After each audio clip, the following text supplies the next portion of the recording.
उत्पत्ती, जगाची सुरुवात कशी झाली? देवाचे निवडलेले लोक कोण होते? ह्या प्रश्नांची उत्तरे व अधिक माहिती उत्पत्ती ह्या पुस्तकात मिळते. ह्या पुस्तकाची वैशिष्ट्ये कोणती? उत्पत्ती हा शब्द जेनेसिस या ग्रीक शब्दापासून आला. ह्याचा अर्थ आहे सुरुवात, आणि हे पुस्तक सर्व गोष्टींच्या सुरुवातीबद्दलचे आहे.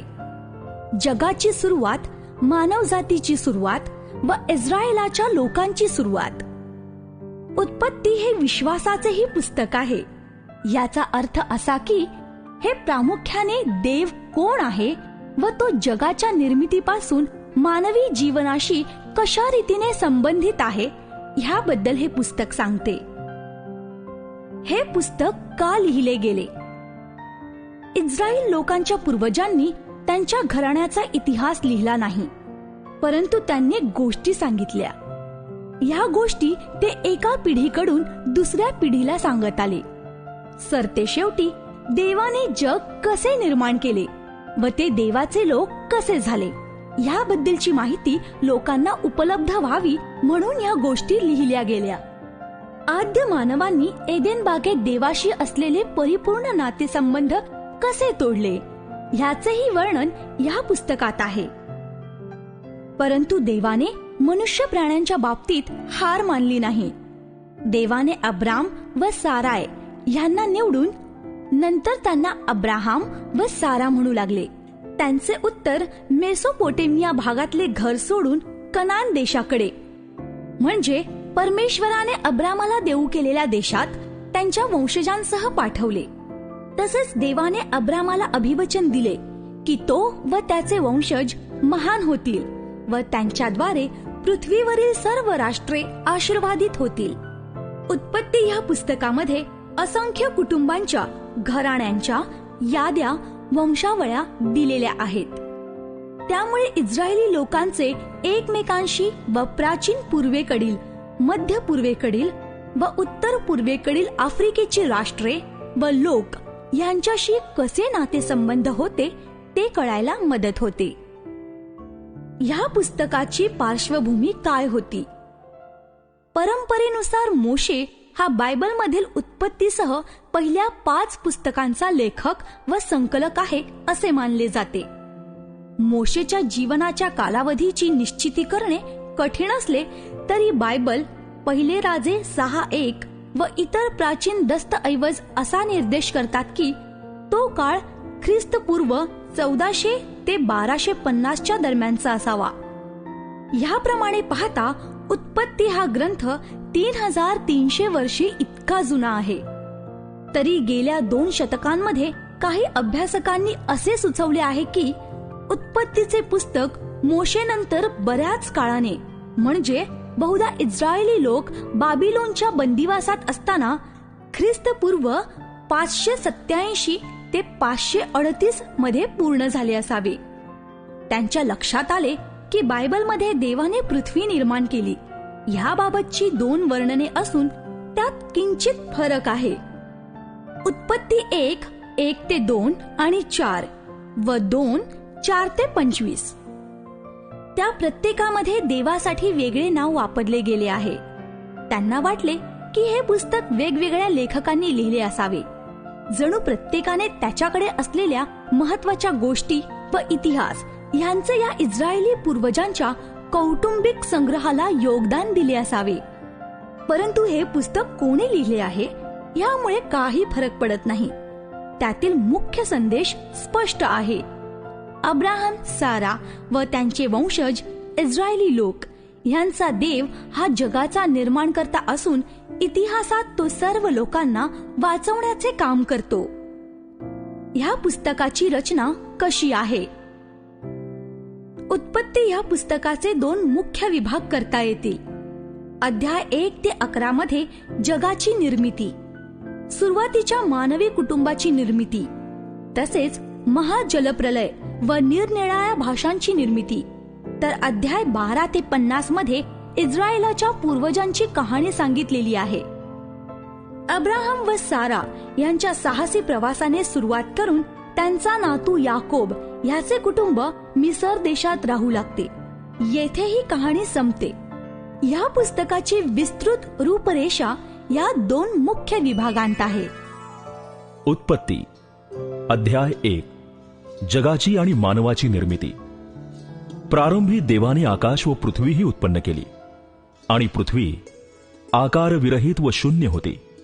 जलनिधीच्या पृष्ठभागावर अंधकार होता, आणि देवाचा आत्मा जलावर तळपत राहिला होता.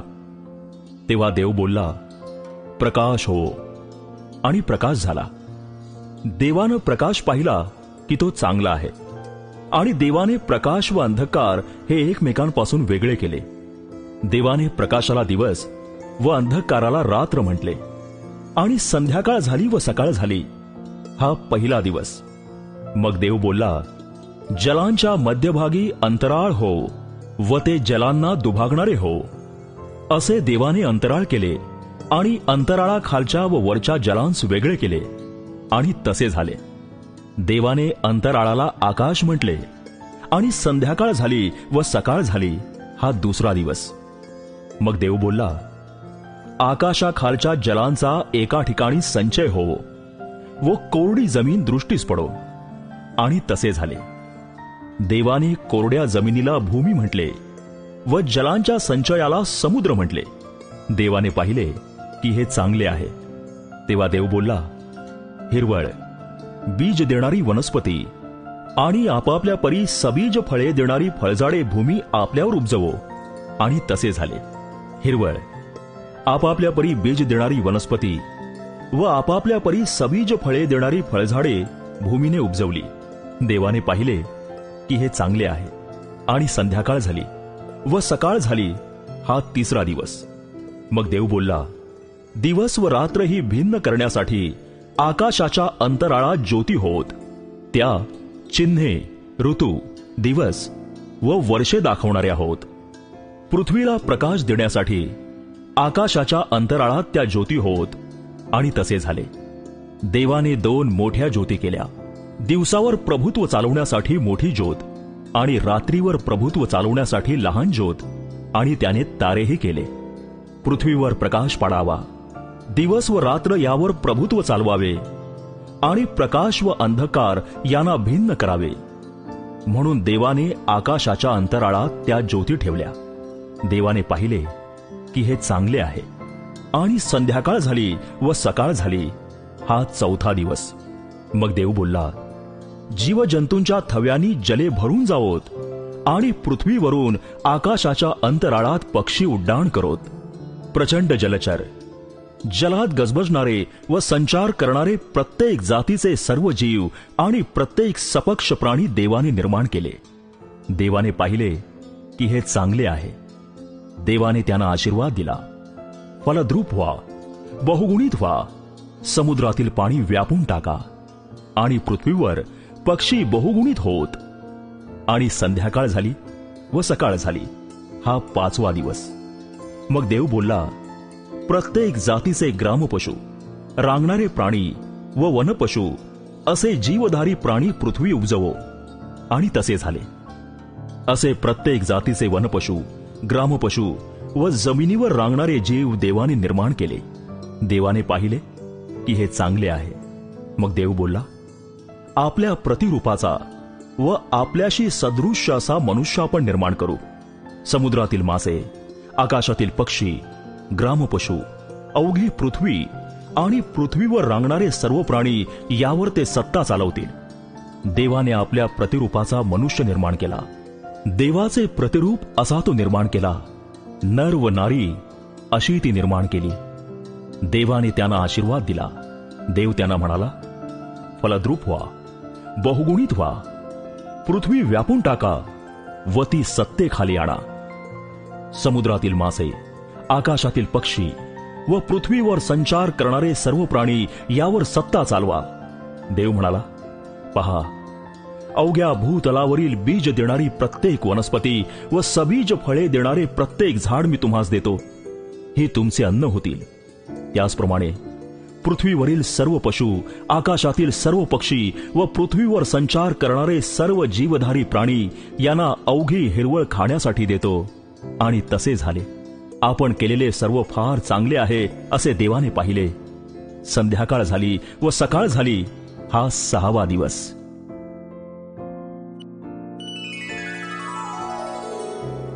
अध्याय 2.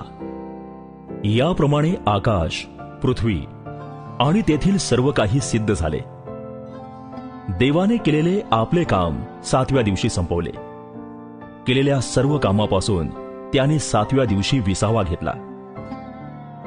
देवाने 7वा दिवस आशीर्वाद देऊन पवित्र केला, कारण सृष्टी निर्माण करण्याचे काम संपवून त्याने त्या दिवशी विसावा घेतला. आकाश व पृथ्वी यांची उत्पत्ती झाली. तेव्हाचा उत्पत्तीक्रम हा होय. परमेश्वर देवाने आकाश व पृथ्वीही केली. तेव्हा शेतातले कोणतेही उद्भिज्ज पृथ्वीवर नव्हते आणि शेतातली कोणतीही वनस्पती अद्याप उगवली नव्हती, कारण परमेश्वर देवाने अजून पृथ्वीवर पाऊस पाडला नव्हता आणि जमिनीची मशागत करण्यास कोणी मनुष्य नव्हता. मात्र पृथ्वीवरून धुके वर जात असे व त्याने जमिनीच्या सर्व पृष्ठभागावर सिंचन होत असे. मग परमेश्वर देवाने जमिनीतील मातीचा मनुष्य घडवला व त्याच्या नाकपुड्यात जीवनाचा श्वास फुंकला. तेव्हा मनुष्य जीवधारी प्राणी झाला. एदेन बाग. परमेश्वर देवाने पूर्वेस एदेनात बाग लावली आणि तिच्यात आपण घडवलेल्या मनुष्याला ठेवले. परमेश्वर देवाने दिसण्यास सुंदर व अन्नासाठी उपयोगी अशी सर्व जातींची झाडे, बागेच्या मध्यभागी जीवनाचे झाड आणि बऱ्या वाईटाचे ज्ञान करून देणारे झाड ही जमिनीतून उगवली. बागेला पाणी देण्यासाठी एदेनात एक नदी उगम पावली. तेथून ती निघून तिचे फाटे फुटून 4 नद्या झाल्या. पहिलीचे नाव पिशोन. ही सगळ्या हविला देशाला वेढते. तेथे सोने सापडते. या देशाचे सोने उत्तम असून तेथे मोती व गोमेद सापडतात.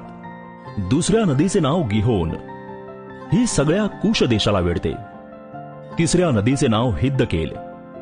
ही अश्शूरच्या पूर्वेला वाहते. चौथ्या नदीचे नाव फरात.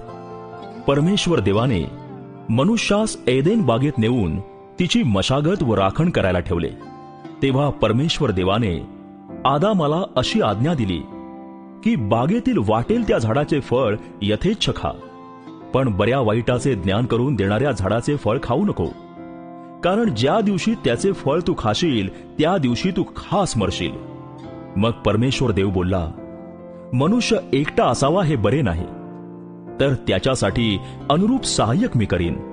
परमेश्वर देवाने सर्व वनपशु आणि आकाशातील सर्व पक्षी हे मातीचे घडवल्यावर आदाम त्यांना कोणती नावे देतो हे पहावे म्हणून त्याच्याकडे ते त्याने नेले. तेव्हा आदामाने प्रत्येक सजीव प्राण्याला जे नाव दिले तेच त्याचे नाव पडले. आदामाने सर्व ग्रामपशु, आकाशातील पक्षी व सर्व वनपशु यांस नावे दिली. पण आदामाला कोणी अनुरूप सहाय्यक मिळेना. मग परमेश्वर देवाने आदामाला गाढ निद्रा आणली आणि तो झोपला. तेव्हा त्याने त्याची एक फासळी काढून घेतली. तिची जागा मांसाने भरून आली. परमेश्वर देवाने आदामाची फासळी काढून तिची स्त्री बनवली आणि तिला आदामाकडे नेले. तेव्हा आदाम म्हणाला, आता ही मात्र माझ्या हाडातले हाड व मांसातले मांस आहे. हिला नारी म्हणावे, कारण ही नरापासून बनवली आहे. यास्तव पुरुष आपल्या आईबापांना सोडून आपल्या स्त्रीशी जडून राहील, ती दोघे एक देह होतील. आदाम व त्याची स्त्री ही दोघे नग्न होती, तरी त्यांस संकोच वाटत नसे. अध्याय 3. मानवाचे पतन. परमेश्वर देवाने केलेल्या सर्व वनचरात सर्प फार धूर्त होता. तो स्त्रीला म्हणाला, तुम्ही बागेतल्या कोणत्याही झाडाचे फळ खाऊ नये असे देवाने तुम्हा सांगितले हे खरे काय? स्त्रीने सर्पास म्हटले, बागेतल्या झाडांची फळे खाण्याची आम्हाला मोकळीक आहे, पण बागेच्या मध्यभागी असलेल्या झाडाच्या फळांविषयी देवाने सांगितले आहे की ते खाऊ नका, त्याला स्पर्शही करू नका, कराल तर मराल. सर्प स्त्रीला म्हणाला, तुम्ही खरोखर मरणार नाही, कारण देवाला हे ठाऊक आहे की तुम्ही त्याचे फळ खाल त्याच दिवशी तुमचे डोळे उघडतील आणि तुम्ही देवासारखे बरे वाईट जाणणारे व्हाल. त्या झाडाचे फळ खाण्यास चांगले, दिसण्यात मनोहर आणि शहाणे करण्यास इष्ट आहे असे त्या स्त्रीला दिसून आले. तेव्हा तिने त्याचे फळ काढून खाल्ले व आपल्याबरोबर आपल्या पतीसही ते दिले व त्याने ते खाल्ले. तेव्हा त्या उभयतांचे डोळे उघडले आणि आपण नग्न आहोत असे त्यांस कळून आले. तेव्हा त्यांनी अंजिराची पाने शिवून आपणासाठी कटिवेष्टने केली. यानंतर शिळोप्याचा वारा सुटला असता परमेश्वर देव बागेत फिरत होता. त्याचा आवाज त्यांस ऐकू आला. तेव्हा परमेश्वर देवाच्या दृष्टी पुढून आदाम व त्याची स्त्री बागेतील झाडात लपली. तेव्हा परमेश्वर देवाने आदामास हाक मारून म्हटले, तू कोठे आहेस? तो म्हणाला, मी बागेत तुझा आवाज ऐकला, तेव्हा मी नग्न आहे म्हणून भिवून लपलो. देवाने म्हटले, तू नग्न आहेस हे तुला कोणी सांगितले? ज्या झाडाचे फळ तू खाऊ नको अशी मी तुला आज्ञा केली होती त्याचे फळ तू खाल्ले काय? आदाम म्हणाला, जी स्त्री तू मला सोबतीस दिली तिने त्या झाडाचे फळ मला दिले आणि ते मी खाल्ले. परमेश्वर देव त्या स्त्रीला म्हणाला, हे तू काय केले? स्त्री म्हणाली, सर्पाने मला भुरळ घातली म्हणून मी ते खाल्ले. तेव्हा परमेश्वर देव सर्पास म्हणाला, तू हे केले म्हणून सर्व ग्रामपशु व वनचर यापेक्षा तू शापग्रस्त हो. तू पोटाने चालशील आणि आयुष्यभर माती खाशील. आणि तू व स्त्री, तुझी संतती व तिची संतती यामध्ये मी परस्पर वैर स्थापिन. ती तुझे डोके फोडील व तू तिची टांच फोडशील. तो स्त्रीला म्हणाला, मी तुझे दुःख व तुझे गर्भधारण बहुगुणित करीन. तू क्लेशाने लेकरे प्रसवशील, तरी तुझा ओढा नवऱ्याकडे राहील आणि तो तुझ्यावर स्वामित्व चालविल. आदामास तो म्हणाला, तू आपल्या स्त्रीचे ऐकले आणि ज्या झाडाचे फळ खाऊ नको म्हणून मी तुला आज्ञा केली होती त्याचे फळ तू खाल्ले, म्हणून तुझ्यामुळे भूमीला शाप आला आहे. तू आयुष्यभर कष्ट करून तिचा उपज खाशील. ती तुला काटे व कुसळे देईल. तू शेतातले पीक खाशील. तू आपल्या निढळाच्या घामाने भाकर मिळवून खाशील व अंती पुन्हा मातीला जाऊन मिळशील, कारण तिच्यातून तुझी उत्पत्ती आहे. तू माती आहेस आणि मातीला परत जाऊन मिळशील. आदामाने आपल्या बायकोचे नाव हव्वा ठेवले, कारण ती अवघ्या जीवधारी जनांची माता होय. परमेश्वर देवाने आदाम व त्याची स्त्री यांच्याकडे चर्मवस्त्रे करून त्यास घातली. मग परमेश्वर देव म्हणाला, पहा, मनुष्याला बरे वाईट कळू लागून तो आमच्यातल्या एका समान झाला आहे. तर आता कदाचित तो आपला हात जीवनाच्या झाडाला लावून त्याचेही फळ काढून खाईल व सर्व काळ जिवंत राहील. यास्तव ज्या जमिनीतून त्यास उत्पन्न केले होते तिची मशागत करावी म्हणून परमेश्वर देवाने त्यास ऐदेन बागेतून बाहेर काढून लाविले. देवाने मनुष्यास बाहेर घालवले आणि जीवनाच्या झाडाकडे जाणाऱ्या मार्गाची राखण करण्यासाठी ऐदेन बागेच्या पूर्वभागी करुबीम व गरगर फिरणारी ज्वालारूप तलवार ठेवली. अध्याय 4. काईन आणि हाबेल. आदामाने आपली स्त्री हव्वा हिला आणले. ती गर्भवती होऊन तिने काईनास जन्म दिला. ती म्हणाली, परमेश्वराच्या सहाय्याने मला पुरुष संतान लाभले आहे. नंतर तिने त्याचा भाऊ हाबेल यास जन्म दिला. हाबेल मेंढपाळ झाला आणि काईन शेतकरी झाला. काही काळ लोटल्यानंतर असे झाले की काईनाने परमेश्वराला शेताच्या उत्पन्नापैकी काही अर्पण आणले. हाबेलानेही आपल्या कळपातील प्रथम जन्मलेल्यातून म्हणजे त्यातल्या पुष्टातून काही अर्पण आणले. परमेश्वराने हाबेल व त्याचे अर्पण यांचा आदर केला, पण काईन व त्याचे अर्पण याचा त्याने आदर केला नाही. म्हणून काईन संतापला व त्याचे तोंड उतरले. तेव्हा परमेश्वर काईनास म्हणाला, तू का संतापलास आणि तुझे तोंड का उतरले? तू बरे केले तर तुझी मुद्रा प्रसन्न होणार नाही काय? पण तू बरे केले नाही तर दाराशी पाप टपूनच आहे. त्याचा रोख तुझवर आहे, करिता तू त्यास दाबात ठेव.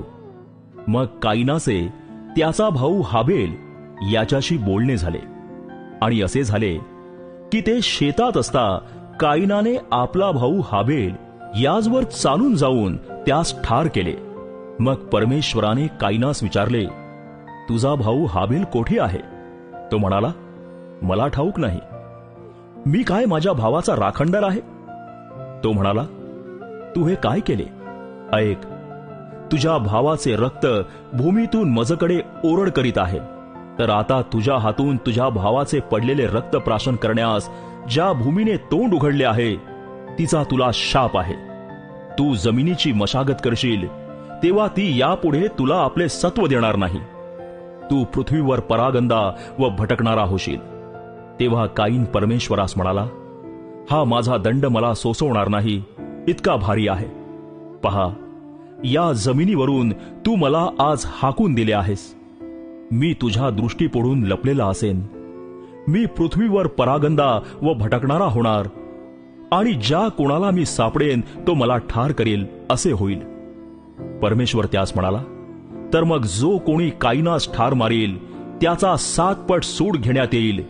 आणि काईन कोणाला सापडल्यास त्याने त्याला मारू नये म्हणून त्याला परमेश्वराने खूण नेमून दिली. काईनाचे वंशज. काईन परमेश्वरापुढून निघाला आणि ऐदेनाच्या पूर्वेस नोद देशात वस्ती करून राहिला. काईनाने आपल्या बायकोस जाणिले, आणि ती गर्भवती होऊन तिला हनोक झाला. काईनाने एक नगर बांधले, त्याचे नाव त्याने आपल्या मुलाच्या नावावरून हनोक असे ठेवले.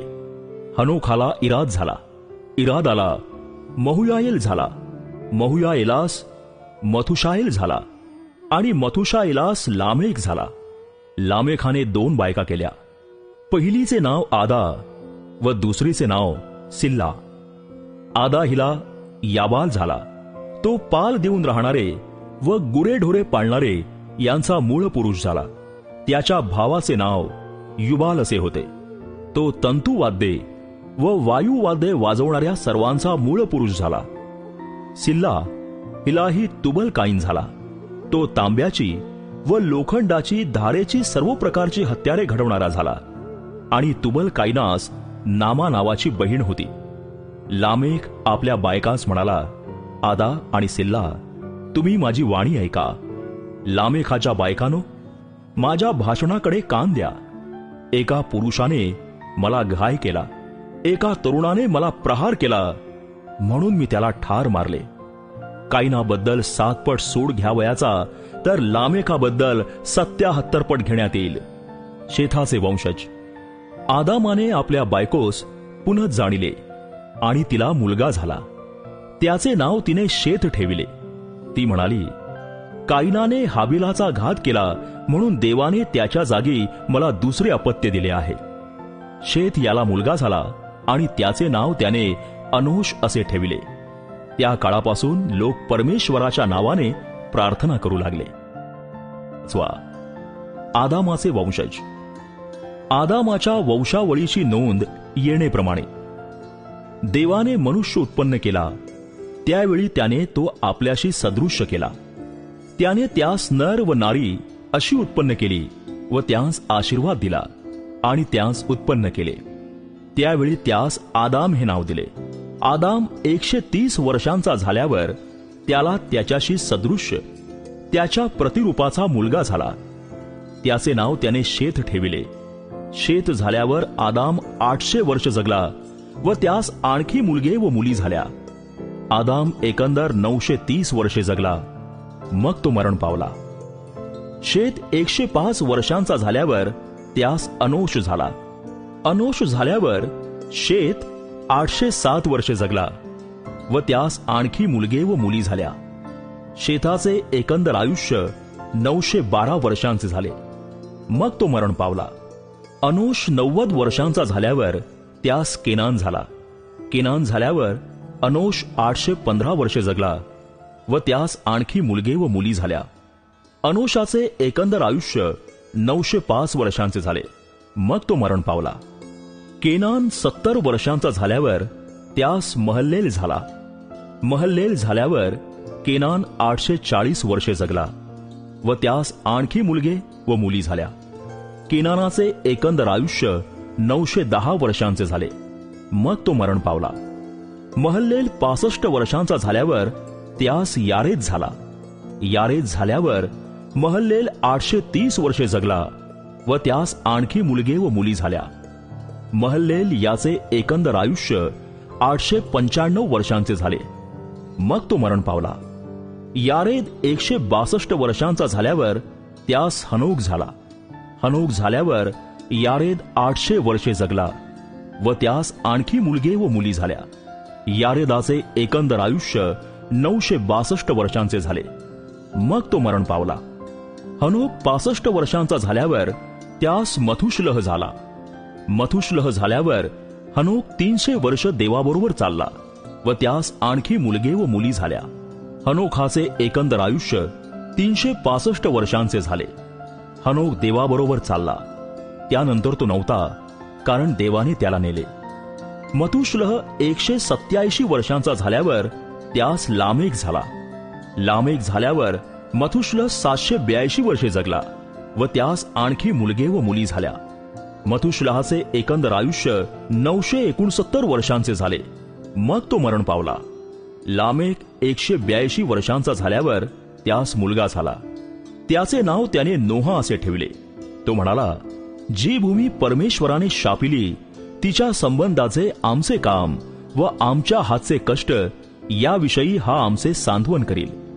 नोहा झाल्यावर लामेक 595 वर्षे जगला व त्यास आणखी मुलगे व मुली झाल्या. लामेखाचे एकंदर आयुष्य 777 वर्षांचे झाले. मग तो मरण पावला. नोहा 500 वर्षांचा झाला तेव्हा त्याला शेम, हाम व याफेत हे झाले.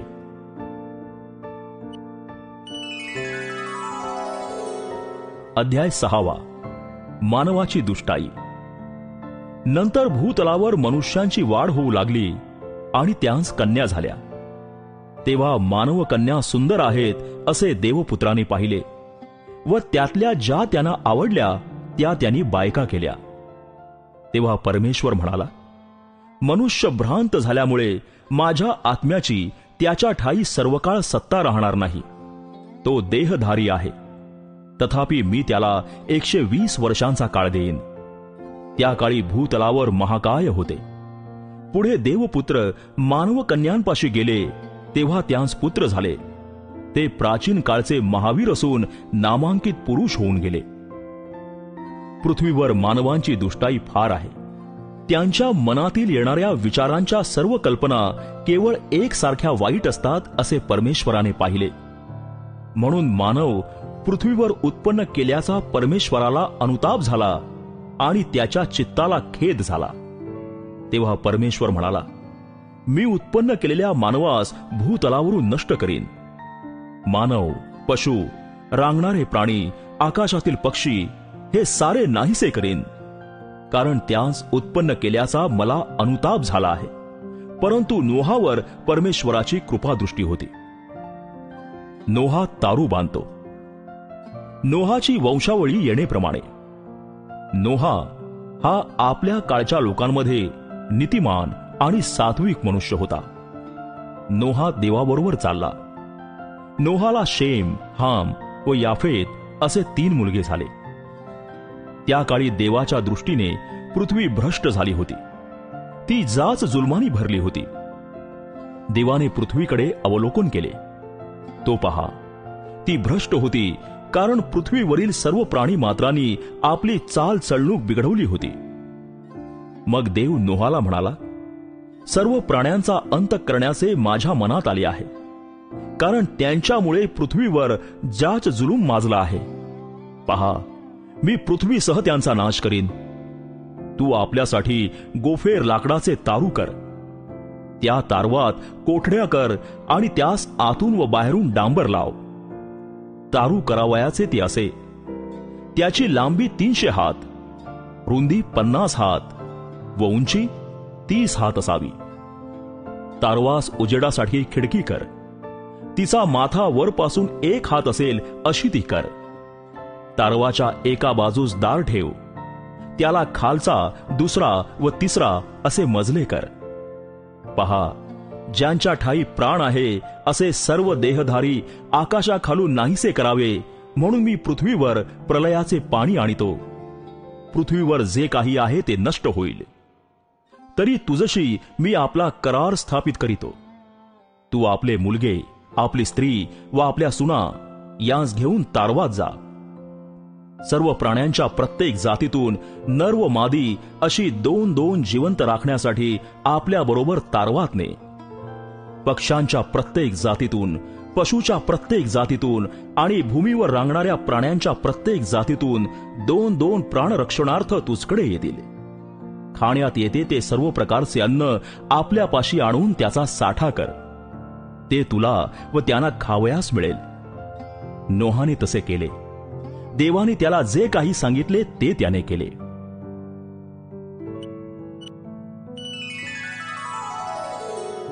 अध्याय 7. जलप्रलय. मग परमेश्वराने नोहाला सांगितले, तू आपल्या सगळ्या कुटुंबासह तारवात चल, कारण मी पाहिले आहे की या पिढीत तूच माझ्या पुढे नीतिमान आहेस. सर्व शुद्ध पशूंपैकी नरमाद्या 7-7 आणि अशुद्ध पशूंपैकी नरमाद्या 2-2 आणि आकाशातील पक्ष्यांपैकी नरमाद्या 7-7 बरोबर घे. अशाने भूतलावर त्यांचे बीज राहील. अजून 7 दिवसांचा अवकाश आहे. मग मी 40 दिवस व 40 रात्री पृथ्वीवर पर्जन्य पाडणार आणि मी केलेले सर्व काही भूतलावरून नाहीसे करणार. तेव्हा नोहाने परमेश्वराच्या आज्ञेप्रमाणे सर्व काही केले. पृथ्वीवर जलप्रलय झाला. त्यावेळी नोहा 600 वर्षांचा होता. हा जलप्रलय जवळ आला म्हणून नोहा आपले मुलगे, बायको व सुना यांस घेऊन तारवात गेला. शुद्ध व अशुद्ध पशुपक्षी व भूमीवर रांगणारे सर्व प्राणी, यातून नर व मादी अशी जोडी जोडीने देवाने नोहाला आज्ञा केल्याप्रमाणे तारवात त्याचकडे गेली. 7 दिवसानंतर प्रलयाचे पाणी पृथ्वीवर आले. नोहाच्या वयाच्या 600व्या वर्षी दुसऱ्या महिन्याच्या 17व्या दिवशी महाजलाशयाचे सर्व झरे फुटले आणि आकाशाची दारे उघडली. 40 दिवस व 40 रात्री पृथ्वीवर पावसाने झोड उठवली. याच दिवशी नोहा आणि त्याचे पुत्र शेम, हाम व याफेत आणि त्यांच्याबरोबर नोहाची बायको व त्याच्या 3 सुनाही तारवात गेली. ही आणि प्रत्येक जातीचे वनपशु, प्रत्येक जातीचे ग्रामपशु, प्रत्येक जातीचे रांगणारे आणि प्रत्येक जातीचे उडणारे प्राणी आणि सर्व जातीचे पक्षीही तारवात गेली. सर्व देहधारी प्राण्यांपैकी 1-1 जोडी नोहाकडे तारवात गेली. देवाने नोहाला आज्ञा केल्याप्रमाणे सर्व देहधारी प्राण्यांपैकी 1-1 नरमादी आत गेली व परमेश्वराने त्याला आत बंद केले. पृथ्वीवर जलप्रलय 40 दिवस चालला आणि पाणी वाढल्यामुळे तारू जमीन सोडून पाण्यावर तरंगत राहिले. प्रलय होऊन पृथ्वीवर पाणी फार वाढले आणि तारू पाण्याच्या पृष्ठभागावर तरंगत चालले. पृथ्वीवर पाण्याचा अतिशय जोर झाला व त्याने सगळ्या आकाशाखालचे सर्व उंच पर्वत बुडवले. पाणी त्याच्यावर 15 हात चढले. याप्रमाणे सर्व पर्वत झाकून गेले. तेव्हा पृथ्वीवर संचार करणारे सर्व प्राणी म्हणजे पक्षी, ग्रामपशु, वनपशु, पृथ्वीवर गजबजून राहिलेले सर्व जीवजंतू व सर्व मानव मरण पावले. ज्यांच्या म्हणून नागपुड्या जीवनाचा श्वास होता ते कोरड्या जमिनीवरील झाडून सारे मेले. पृथ्वीच्या पाठीवर असणारे सर्व काही म्हणजे मानव, पशु, रांगणारे प्राणी व आकाशातील पक्षी या सर्वांचा नाश देवाने केला. ती पृथ्वीवरून नाहीशी झाली. नोहा व त्याचबरोबर तारवात होते तेवढे मात्र वाचले. 150 दिवसांपर्यंत पाणी पृथ्वी व्यापून होते.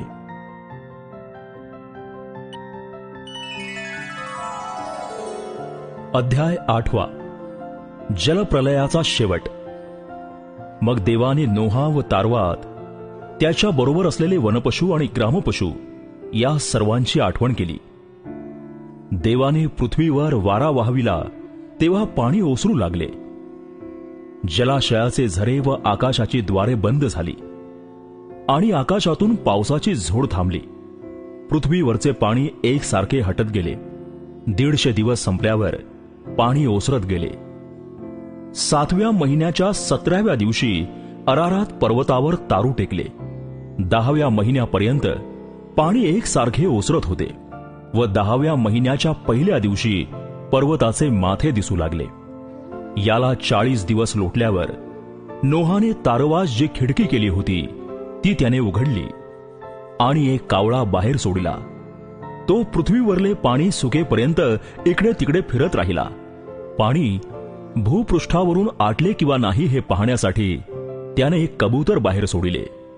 त्या कबूतराला पाय टेकण्यास कोठे आधार न मिळाल्यामुळे ते त्याच्याकडे तारवापाशी परत आले, कारण सगळ्याच पृथ्वीच्या पाठीवर अद्यापी पाणी होते. तेव्हा नोहाने हात बाहेर काढून त्याला धरून आपल्याकडे तारवात घेतले. त्याने आणखी 7 दिवस वाट पाहून तारवातून त्या कबूतराला पुन्हा बाहेर सोडले. सायंकाळी ते कबूतर त्याचकडे आले. तो त्याच्या चोचीत जैतून झाडाचे नुकतेच खुडलेले पान आहे असे त्याला दिसले. नोहा त्यावरून समजला की आता पृथ्वीवरचे पाणी आटले आहे. त्याने आणखी 7 दिवस थांबून त्या कबूतराला पुन्हा सोडिले. ते त्याचकडे पुनरपी परत आले. 601व्या वर्षाच्या पहिल्या महिन्याच्या पहिल्या दिवशी पृथ्वीवरचे पाणी सुकून गेले. तेव्हा नोहाने तारवाचे छप्पर काढून पाहिले. तो पृथ्वीचा पृष्ठभाग वाळला आहे असे त्याला दिसले. दुसऱ्या महिन्याच्या 27व्या दिवशी जमीन खडखडीत वाळली. मग देव नोहाला म्हणाला, तू आपली बायको, पुत्र व सुना यास घेऊन तारवातून बाहेर निघ. पक्षी, पशु व भूमीवर रांगणारे सर्व यांपैकी जे प्राणी तुझबरोबर आहेत त्या सर्वांस बाहेर आण, म्हणजे पृथ्वीवर त्याची संतती विपुल होईल. ते फलद्रूप होऊन पृथ्वीवर बहुगुणित होतील. तेव्हा नोहा आपले पुत्र, बायको व सुना यांस घेऊन बाहेर निघाला. प्रत्येक पशु, प्रत्येक रांगणारा प्राणी, प्रत्येक पक्षी असे पृथ्वीवर संचार करणारे प्राणी जातवारीने तारवातून बाहेर निघाले. नंतर नोहाने परमेश्वरासाठी वेदी बांधली आणि सर्व शुद्ध पशु व सर्व शुद्ध पक्षी यातले काही घेऊन त्या वेदीवर त्यांचे होमार्पण केले. परमेश्वर त्याचा सुवास घेऊन आपल्या मनात म्हणाला, मानवामुळे मी इथपर भूमीला कधीही शाप देणार नाही, कारण मानवाच्या मनातल्या कल्पना बाळपणापासून दुष्ट असतात. तर मी आताच्या प्रमाणे पुन्हा अखिल जीवांचा कधीही संहार करणार नाही. पृथ्वी राहील तोवर पेरणी व कापणी, थंडी व ऊन, उन्हाळा व हिवाळा, दिवस व रात्र ही व्हावयाची राहणार नाहीत.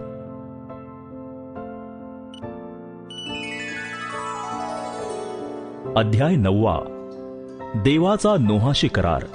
मग देवाने नोहास व त्याच्या पुत्रास आशीर्वाद देऊन म्हटले, फलद्रूप व्हा, बहुगुणित व्हा आणि पृथ्वी व्यापून टाका. पृथ्वीवरील सर्व पशु, आकाशातील सर्व पक्षी, भूमीवर रांगणारे सर्व प्राणी व समुद्रातील सर्व मासे यांना तुमचे भय व धाक राहील. ती तुमच्या स्वाधीन केली आहेत. सर्व संचार करणारे प्राणी तुमचे अन्न होतील. वनस्पती ज्याप्रमाणे तुम्हास दिली होती त्याप्रमाणे सर्व काही आता तुम्हास देतो. तथापि मांसाचे जीवन रक्त आहे, म्हणून रक्तासकट मांस खाऊ नका. मी तुमच्या रक्ताबद्दल म्हणजे तुमच्या जीवाबद्दल झडती घेईन. प्रत्येक पशुची व मनुष्याची झडती घेईन. प्रत्येक मनुष्याची त्याच्या भावाच्या जीवाबद्दल झडती घेईन. जो कोणी मनुष्याचा रक्तपात करेल त्याचा रक्तपात मनुष्याकडून होईल, कारण देवाने मनुष्य आपल्या प्रतिरूपाचा उत्पन्न केला आहे. तुम्ही फलद्रूप व्हा, बहुगुणित व्हा, पृथ्वीवर विपुल वंशवृद्धी करा, तिच्यावर बहुगुणित व्हा. देव नोहास व त्याचबरोबर त्याच्या मुलांस म्हणाला, पहा, मी तुम्हाशी व तुमच्या मागे तुमच्या संततीशी करार करून ठेवितो. त्याप्रमाणेच तुम्हाबरोबर असलेले सर्व सजीव प्राणी, म्हणजे तुम्हाबरोबर तारवातून बाहेर आलेले पक्षी, ग्रामपशु व पृथ्वीवरील इतर सर्व प्राणी यांच्याशीही मी करार करून ठेवितो. तुम्हाशी हा करार करून ठेवितो की पुन्हा जलप्रलयाने प्राणी मात्र नष्ट होणार नाहीत आणि पृथ्वी नाश करणारा जलप्रलय पुन्हा कधी व्हावयाचा नाही. देव म्हणाला, माझ्यामध्ये व तुमच्यामध्ये त्याप्रमाणेच तुम्हाबरोबर असणाऱ्या सर्व सजीव प्राण्यांमध्ये पिढ्यानपिढ्या युगानयुग राहणारा जो करार मी करीत आहे त्याचे चिन्ह हे, मी मेघात धनुष्य ठेविले आहे. ते पृथ्वीच्या व माझ्या मधल्या कराराचे चिन्ह होईल. मी पृथ्वीच्या वरती मेघ पसरेन व त्या धनुष्य दिसेल. तेव्हा माझ्यामध्ये आणि तुम्ही व सर्व देहधारी सजीव प्राणी यांच्यामध्ये झालेला करार मी स्मरेन आणि यापुढे सर्व देहधाऱ्यांचा नाश करेल असा जलप्रलय होणार नाही. धनुष्य मेघात दिसेल. ते पाहून माझ्यामध्ये आणि पृथ्वीवरील सर्व सजीव प्राण्यांमध्ये झालेल्या युगानयुग राहणाऱ्या कराराचे मला स्मरण होईल. देव नोहाला म्हणाला, माझ्यामध्ये व पृथ्वीवरील सर्व प्राणी यांच्यामध्ये जो करार मी करून ठेविला आहे त्याचे हे चिन्ह होय. नोहा आणि त्याचे मुलगे. नोहाचे मुलगे तारोआ बाहेर निघाले. त्यांची नावे शेम, हाम व याफेत अशी होती. हाम हा कनानाचा बाप. हे नोहाचे 3 मुलगे. यांच्यापासून पृथ्वीभर लोकविस्तार झाला. नोहा शेतकी करू लागला. त्याने द्राक्षाचा मळा लाविला. तो द्राक्षारस पिऊन गुंगला आणि आपल्या डेऱ्यात उघडा नागडा पडला. तेव्हा कनानाचा बाप हाम याने आपल्या बापाची नग्नावस्था पाहून आपले 2 भाऊ बाहेर होते त्यांस हे कळवले. तेव्हा शेम व याफेत यांनी वस्त्र घेऊन आपल्या खांद्यावर ठेविले व पाठमोरे होऊन आपल्या बापाची नग्नता झाकिली. त्यांची तोंडे पाठमोरी होती म्हणून त्यास आपल्या बापाची नग्नता दिसली नाही. द्राक्ष रसाच्या गुंगीतून सावध झाल्यावर आपल्या धाकट्या मुलाने काय केले ते नोहाला समजले. तो म्हणाला, कनान शापित होईल. तो आपल्या बांधवांच्या दासांचा दास होईल. तो म्हणाला, शेमाचा देव परमेश्वर धन्य. कनान त्याचा दास होईल. देव याफेताचा विस्तार करील. तो शेमाच्या डेऱ्यात राहील आणि कनान त्याचा दास होईल. नोहा जलप्रलयानंतर 350 वर्षे जगला. नोहा एकंदर 950 वर्षे जगला, मग तो मरण पावला.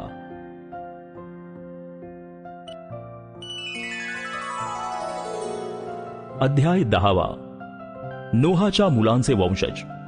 नोहाचे पुत्र शेम, हाम व याफेत यांची वंशावळी येणेप्रमाणे. जलप्रलयानंतर त्यास मुलगे झाले. याफेताचे मुलगे गोमर, मागोग, मादय, यावान, तुबाल, मेशेक व तिरास. गोमेरचे मुलगे आशकनाज, रिपात व तोगारमा. यावानाचे मुलगे अलिशा, तार्शिश, कित्तीम व दोदानीम. यांनी समुद्रकाठालगत भाषा, कुळे व राष्ट्रे या परत्वे निरनिराळे देश वसवले. हामाचे मुलगे कुश, मिस्राईम, पुट व कनान. कुशाचे मुलगे सबा, हविला, साप्ता, रामा व साप्तका. आणि रामाचे मुलगे शबा व ददान. कुशाला निमृत झाला. तो पृथ्वीवर महारथी होऊ लागला. तो परमेश्वरासमोर बलवान पारधी झाला. म्हणून निम्रोदासारखा परमेश्वरासमोर बलवान पारधी असे म्हणण्याचा प्रघात आहे.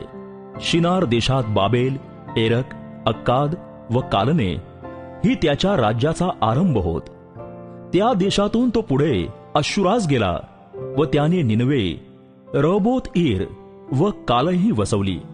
तसेच निनवे व कालह यांच्या दरम्यान त्याने रेसन शहर वसविले. हेच ते मोठे शहर होय. मिस्राईस याला लुदीम, अनामीम, लहाबीम, नाप्तुहीम, पात्रुसीम, कासलुहीम अर्थात यांपासून पलिष्टी झाले व कफ्तोरीही झाले. कनान याला सिदोन हा पहिला मुलगा आणि हेत, यबुसी, अमोरी, गिरगाशी, हिव्वी, आर्की, शिनी, अर्वादी, समारी व हमाथी हे झाले. पुढे कनानी कुळाचा विस्तार झाला.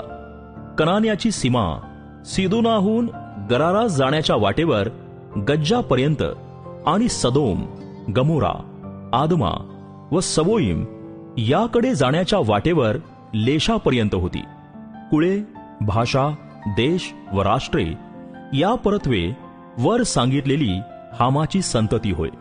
शेम हा सर्व एबर वंशाचा पूर्वज व याफेताचा वडील बंधू. यालाही संतती झाली.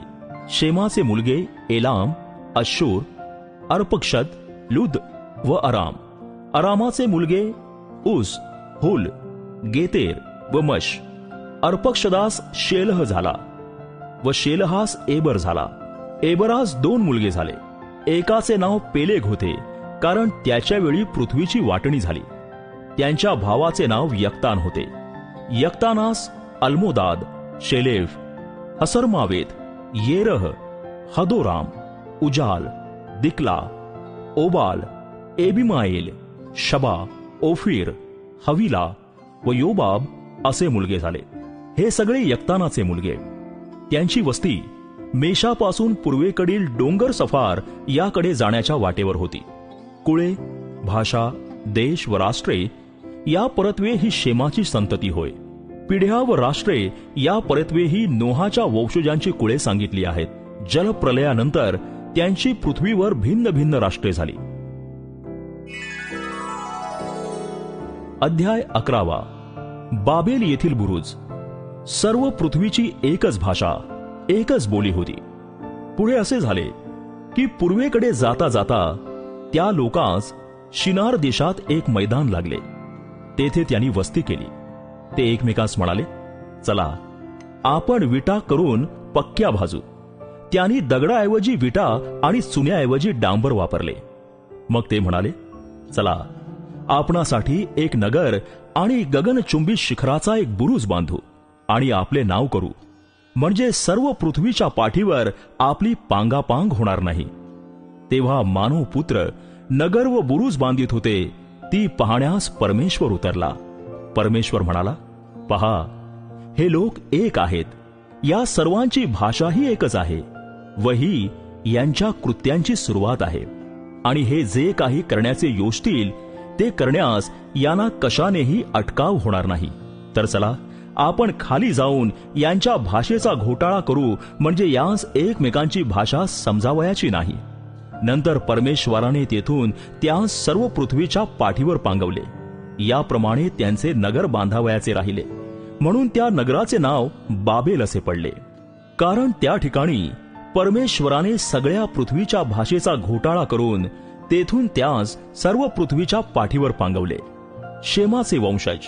शेमाची वंशावळ येणेप्रमाणे शेम 100 वर्षांचा झाल्यावर जलप्रलयानंतर 2 वर्षांनी त्याला अर्पक्षद झाला. अर्पक्षद झाल्यावर शेम 500 वर्षे जगला आणि त्याला मुलगे व मुली झाल्या. अर्पक्षद 35 वर्षांचा झाल्यावर त्याला शेलह झाला. शेलह झाल्यावर अर्पक्षद 403 वर्षे जगला आणि त्याला मुलगे व मुली झाल्या. शेलह 30 वर्षांचा झाल्यावर त्याला एबर झाला. एबर झाल्यावर शेलह 403 वर्षे जगला आणि त्याला मुलगे व मुली झाल्या. एबर 34 वर्षांचा झाल्यावर त्याला पेलेग झाला. पेलेग झाल्यावर एबर 430 वर्षे जगला आणि त्याला मुलगे व मुली झाल्या. पेलेग 30 वर्षांचा झाल्यावर त्याला रऊ झाला. रऊ झाल्यावर पेलेग 209 वर्षे जगला आणि त्याला मुलगे व मुली झाल्या. रऊ 32 वर्षांचा झाल्यावर त्याला सरूग झाला. सरूग झाल्यावर रऊ 207 वर्षे जगला आणि त्याला मुलगे व मुली झाल्या. सरूग 30 वर्षांचा झाल्यावर त्याला नाहोर झाला. नाहोर झाल्यावर सरूग 200 वर्षे जगला आणि त्याला मुलगे व मुली झाल्या. नाहोर 29 वर्षांचा झाल्यावर त्याला तेरह झाला. तेरह झाल्यावर नाहोर 119 वर्षे जगला आणि त्याला मुलगे व मुली झाल्या. तेरह 70 वर्षांचा झाल्यावर त्याला अब्राम, नाहोर व हारान हे झाले. तेरहाचे वंशज. तेरहाची वंशावळी येणेप्रमाणे तेरहाला अब्राम, नाहोर व हारान हे झाले व हारानास लोट झाला. हारान आपला बाप तेरह याच्या देखत आपली जन्मभूमी खासद्यांचे ऊर येथे मरण पावला. अब्राम व नाहोर यांनी बायका केल्या. अब्रामाच्या बायकोचे नाव साराय आणि नाहोराच्या बायकोचे नाव मिल्का. मिल्का ही हारानाची कन्या. हा हारान मिल्का व इस्का यांचा बाप. साराय वांझ होती, तिला मुलबाळ नव्हते. मग तेरह आपला मुलगा अब्राम, आपला नातू म्हणजे हारानाचा मुलगा लोट आणि आपली सून म्हणजे आपला मुलगा अब्राम याची बायको साराय यांस बरोबर घेऊन खासद्यांचे ऊर येथून कनान देशात जाण्यास निघाला आणि ती हारान येथे जाऊन राहिली. तेराहाचे वय 205 वर्षांचे होऊन तो हारान येथे मरण पावला.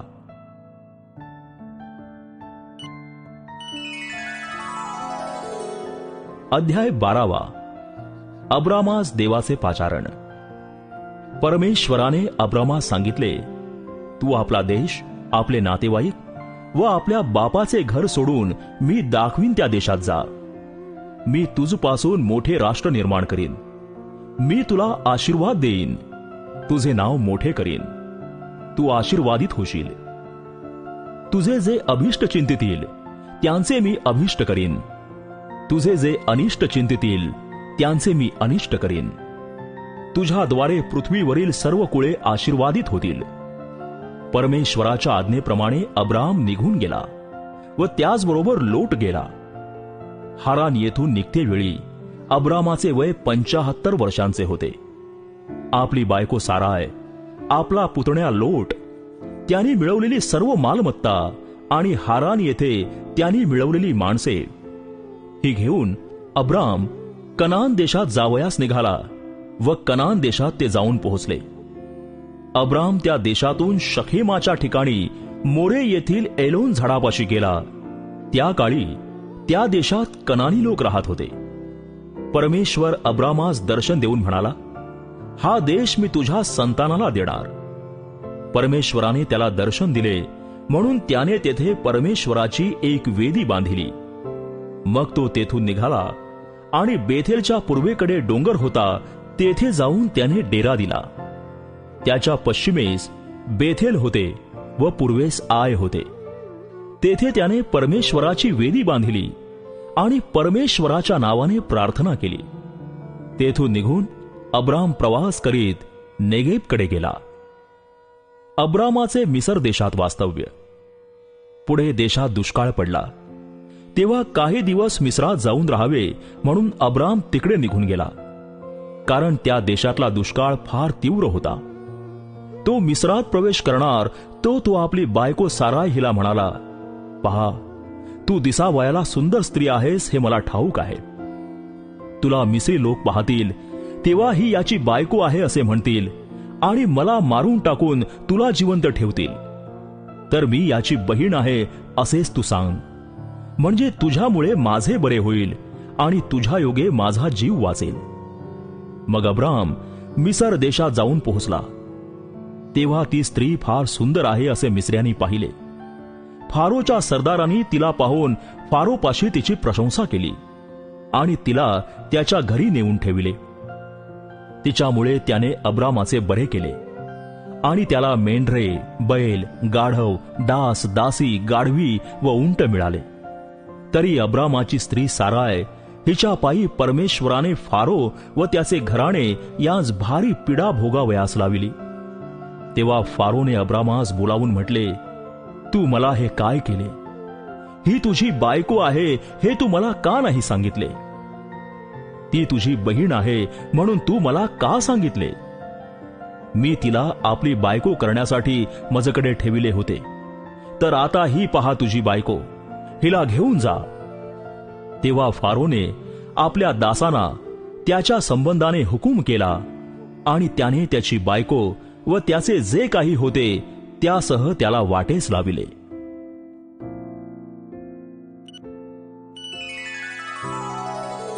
अध्याय 13. अब्राम आणि लोट विभक्त होतात.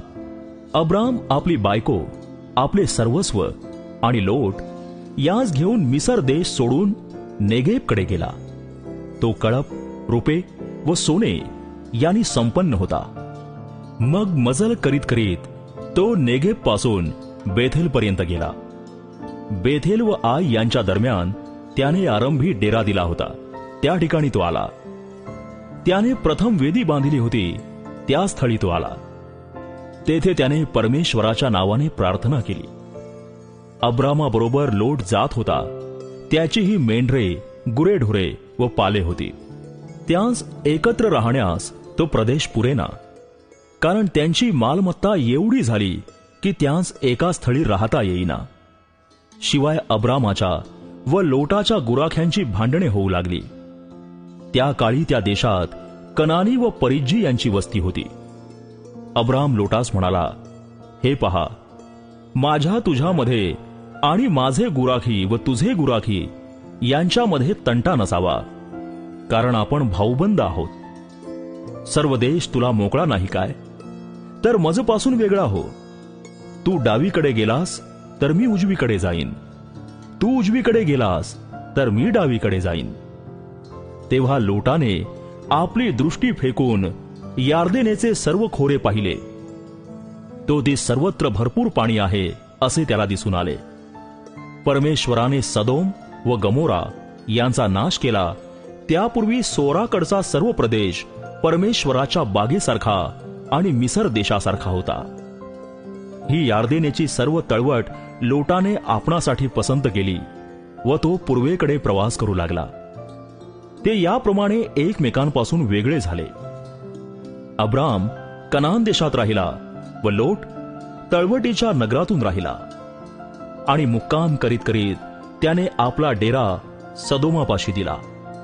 सदोमातील रहिवाशी तर दुष्ट असून परमेश्वराविरुद्ध महापातके करणारे होते. लोट अब्रामापासून वेगळा झाल्यावर परमेश्वर अब्रामाला म्हणाला, तू आहेस तेथून उत्तरेकडे, दक्षिणेकडे, पूर्वेकडे व पश्चिमेकडे दृष्टी लावून पहा. कारण जो हा सर्व देश तुला दिसत आहे तो तुला व तुझ्या संततीला मी कायमचा देईन. मी तुझी संतती पृथ्वीच्या रजक कणांसारखी करीन. कोणाला पृथ्वीच्या रजक कणांची गणना करीता आली तर तुझ्या संततीचीही गणना होईल. ओठ, या देशाची लांबी रुंदी फिरून पहा, कारण तो मी तुला देणार. मग अब्राम मुक्काम करीत करीत हेब्रोनाजवळ ममरेच्या एलोन राईत येऊन तिथे आपला डेरा देऊन राहिला. तेथे त्याने परमेश्वराची वेदी बांधिली.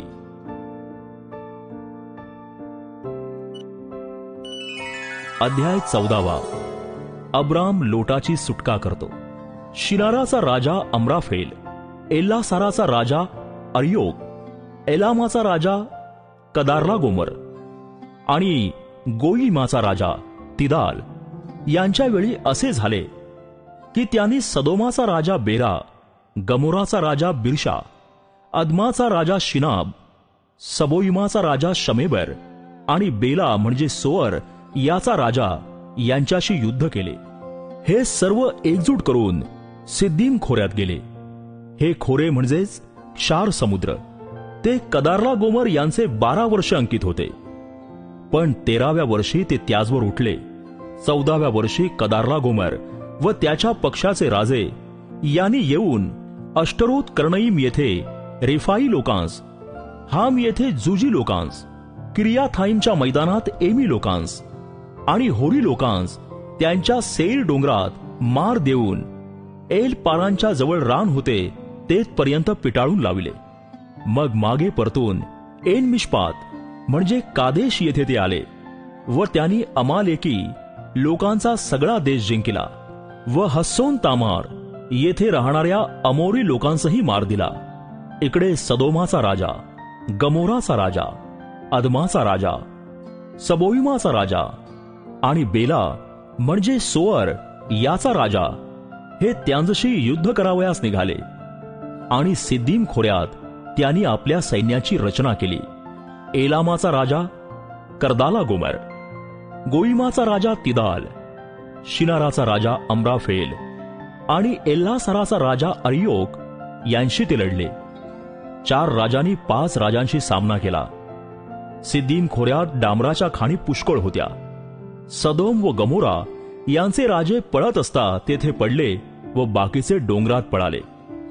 तेव्हा सदोम व गमोरा येथील मालमत्ता व सगळी अन्न सामुग्री शत्रू लुटून घेऊन गेले. अब्रामाचा पुतण्या लोट हा सदोम येथे राहत होता. त्याला त्यांनी धरून नेले आणि त्याची मालमत्ताही नेली. तेथून पळून आलेल्या एका मनुष्याने जाऊन अब्राम इब्री याला हे वर्तमान सांगितले. त्यावेळी तो अश्कोल व आनेर यांचा भाऊ अमोरी ममरे याच्या एलोन राईत राहत होता. हे अब्रामाच्या जुटीतले होते. आपल्या भाऊबंदास पाडाव करून नेले हे अब्रामाने ऐकले तेव्हा आपल्या घरी जन्मलेले व लढाईच्या कामात कसलेले 318 दास घेऊन त्याने दानापर्यंत शत्रूचा पाठलाग केला. त्याने आपल्या दासांच्या टोळ्या करून त्यांसवर रात्रीची चाल केली आणि त्यांस मार देऊन दिमिश्काच्या उत्तरेस होबापर्यंत त्यांचा पाठलाग केला. त्याने सगळी मालमत्ता माघारी आणली.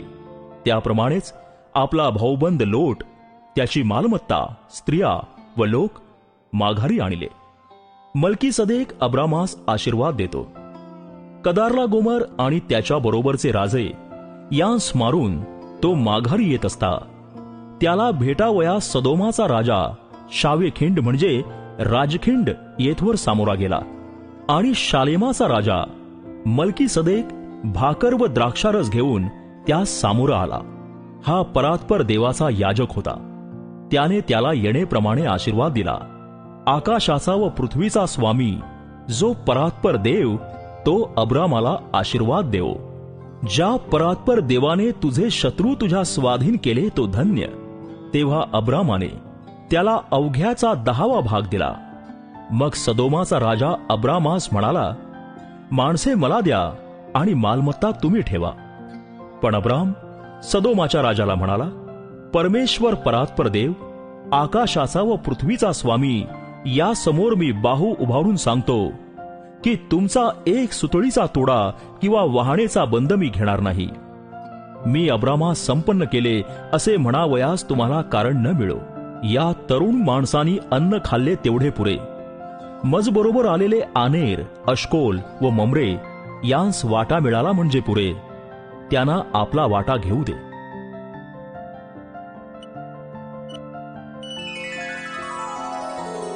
अध्याय 15. देवाचा अब्रामाशी करार. या गोष्टी घडल्यावर अब्रामास दृष्टांतात परमेश्वराचे वचन प्राप्त झाले. ते असे, अब्रामा, भिवू नको. मी तुझी ढाल आहे. तुला मोठे प्रतिफळ मिळेल. अब्राम म्हणाला, हे प्रभू परमेश्वरा, तू मला काय देणार?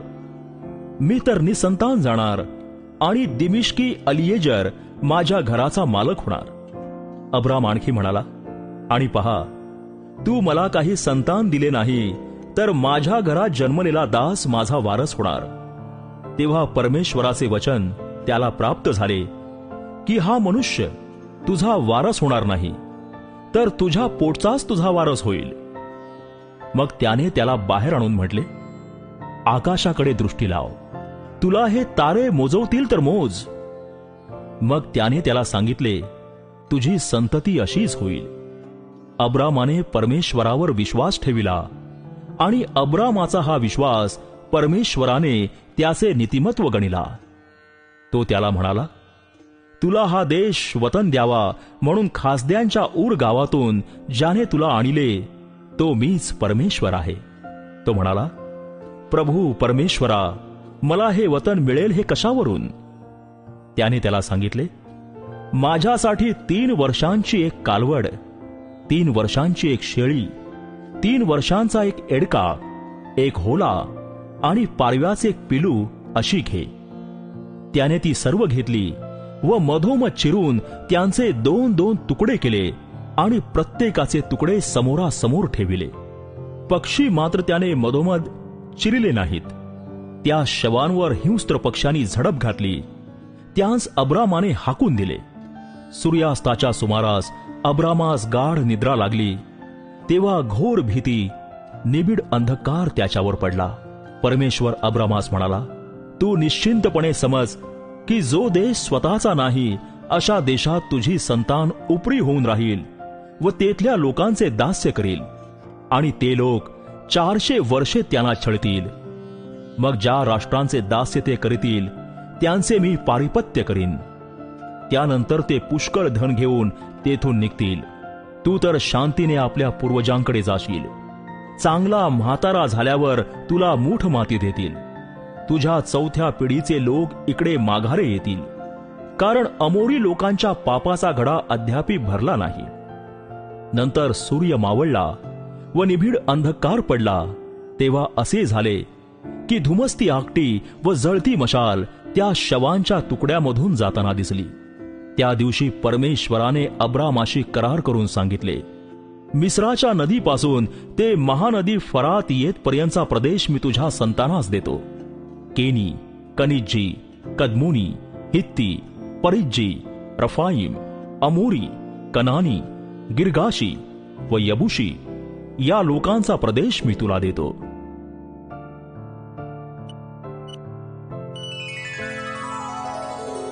अध्याय 16. हागार आणि इश्माईल. अब्रामाला आपली बायको साराय हिच पासून काही मुलबाळ झाले नव्हते. तिला हागार नावाची एक मिस्री दासी होती. साराय अब्रामाला म्हणाली, पहा, परमेश्वराने माझी कूस बंद ठेवली आहे, तर माझ्या दासीपाशी जा, कदाचित तीचकडून माझे घर नांते होईल. तेव्हा अब्रामाने साराय हिचा शब्द मान्य केला. अब्रामाला कनान देशात राहून 10 वर्षे झाल्यावर त्याची बायको साराय हिने आपला नवरा अब्राम याला आपली मिस्री दासी हागार ही बायको म्हणून नेऊन दिली. तो हागारेपाशी गेला व ती गर्भवती झाली. आपण गर्भवती झालो हे पाहून तिला आपली धनीण तुच्छ वाटू लागली. तेव्हा साराय अब्रामाला म्हणाली, माझ्या अपमानाचा दोष तुमच्या माथी. मी माझी दासी तुमच्या मिठीत दिली, पण आपण गर्भवती आहोत असे पाहून ती मला तुच्छ लेखू लागली आहे. परमेश्वर आपल्या दोघांचा न्याय करो. अब्राम सारायला म्हणाला, पहा, तुझी दासी तुझ्या हाती आहे, तुला बरे दिसेल तिचे कर. मग साराय तिचा जाच करू लागली. तेव्हा ती तिला सोडून पळून गेली. राणा शूरच्या वाटेवर एक झरा लागतो. त्या झऱ्यापाशी परमेश्वराच्या दूताला ती आढळली. तो म्हणाला, हे सारायच्या दासी हागारे, तू आलीस कोठून व जातेस कोठे? ती म्हणाली, माझी धनीण साराय हिच्यापासून मी पळून जात आहे. परमेश्वराचा दूत तिला म्हणाला, तू आपल्या धनिणीकडे परत जा आणि तिच्या हाताखाली तिचे शोषित राहा. परमेश्वराचा दूत तिला म्हणाला, तुझी संतती मी वाढवीनच वाढवीन, एवढी की तिची गणती करता येणार नाही.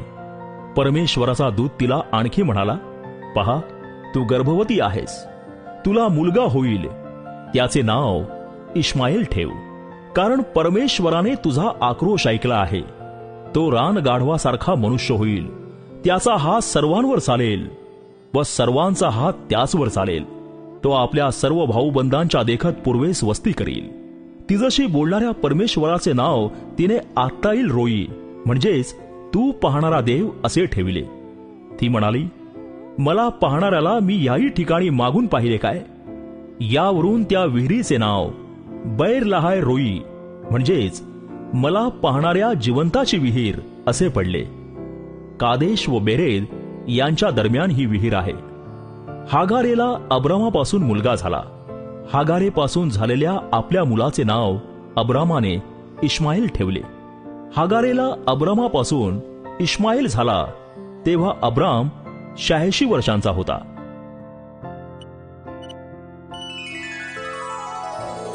अध्याय 17. सुनता ही कराराची खूण. अब्राम 99 वर्षांचा झाला तेव्हा परमेश्वर त्याला दर्शन देऊन म्हणाला, मी सर्व समर्थ देव आहे. तू माझ्या समोर आहेस हे मनात वागवून चाल व सात्विकपणे राहा. तुझ्या माझ्यामध्ये मी आपला करार स्थापितो, तुला मी बहुगुणित करीन.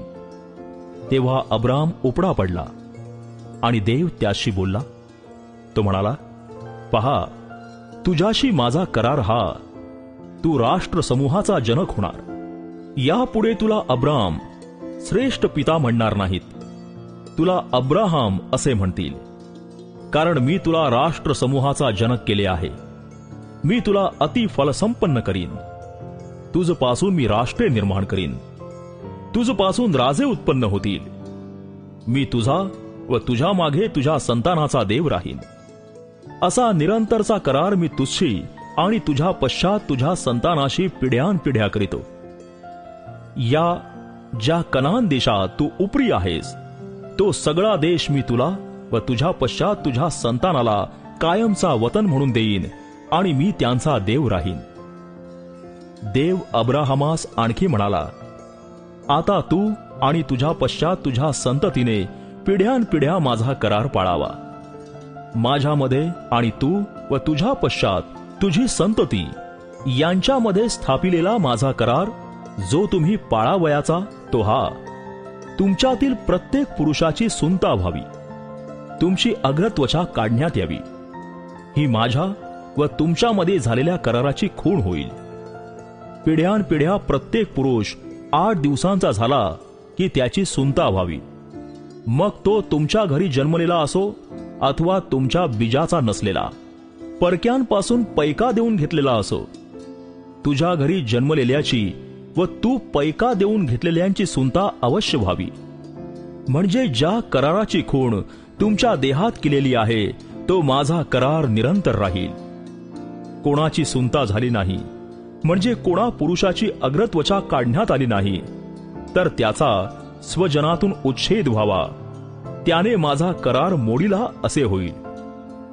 मग देवाने अब्राहमास सांगितले, तुझी बायको साराय, हिला यापुढे साराय म्हणावयाचे नाही, तर तिचे नाव सारा राणी होईल. मी तिला आशीर्वादित करीन. एवढेच नव्हे तर तिच्या पोटी तुला एक मुलगा देईन. मी तिला आशीर्वादित करीन. तिच्यापासून राष्ट्रे उद्भवतील, तिच्यापासून राष्ट्रांचे राजे निपसतील. अब्राहमाने उपडे पडून व हसून मनातल्या मनात म्हटले, 100 वर्षांच्या माणसाला मूल होईल काय? 90 वर्षांच्या सारेला मूल होईल काय? अब्राहम देवाला म्हणाला, इश्माईल तुझ्या समोर जगला म्हणजे झाले. मग देव म्हणाला, नाही नाही, तुझी बायको सारा हिच्याच पोटी तुला मुलगा होईल. तू त्याचे नाव इसहाक ठेव. त्याच्या पश्चात त्याच्या संततीशी निरंतर टिकेल असा करार मी त्याच्याशी करीन. इश्माएलाविषयी म्हणशील तर मी तुझी विनवणी ऐकली आहे. पहा, मी त्याचे कल्याण करीन, त्याला सफळ व बहुगुणित करीन. त्याच्या पोटी 12 सरदार निपसतील. मी त्याचे मोठे राष्ट्र करीन. पण पुढल्या वर्षी याच वेळी तुला सारेच्या पोटी इसहाक होईल. त्याच्याशीच मी आपला करार करीन. मग अब्राहमाशी बोलणे संपवल्यावर देव त्याला सोडून वर गेला. तेव्हा अब्राहमाने आपला मुलगा इश्माईल, आपल्या घरी जन्मलेले व विकत घेतलेले आपले सर्व दास यांस म्हणजे आपल्या घरच्या सर्व पुरुषांस आणून देवाने त्यास सांगितले होते त्याप्रमाणे त्याच दिवशी त्यांची सुनता केली. अब्राहमाची सुनता झाली तेव्हा तो 99 वर्षांचा होता. त्याचा मुलगा इश्माईल याची सुनता झाली तेव्हा तो 13 वर्षांचा होता. अब्राहम आणि त्याचा मुलगा इश्माईल यांची त्याच दिवशी सुनता झाली. आणि त्याच्या घरी जन्मलेले व परक्यापासून विकत घेतलेले असे त्याच्या घरचे सगळे पुरुष यांचीही त्याच्याबरोबर सुनता झाली.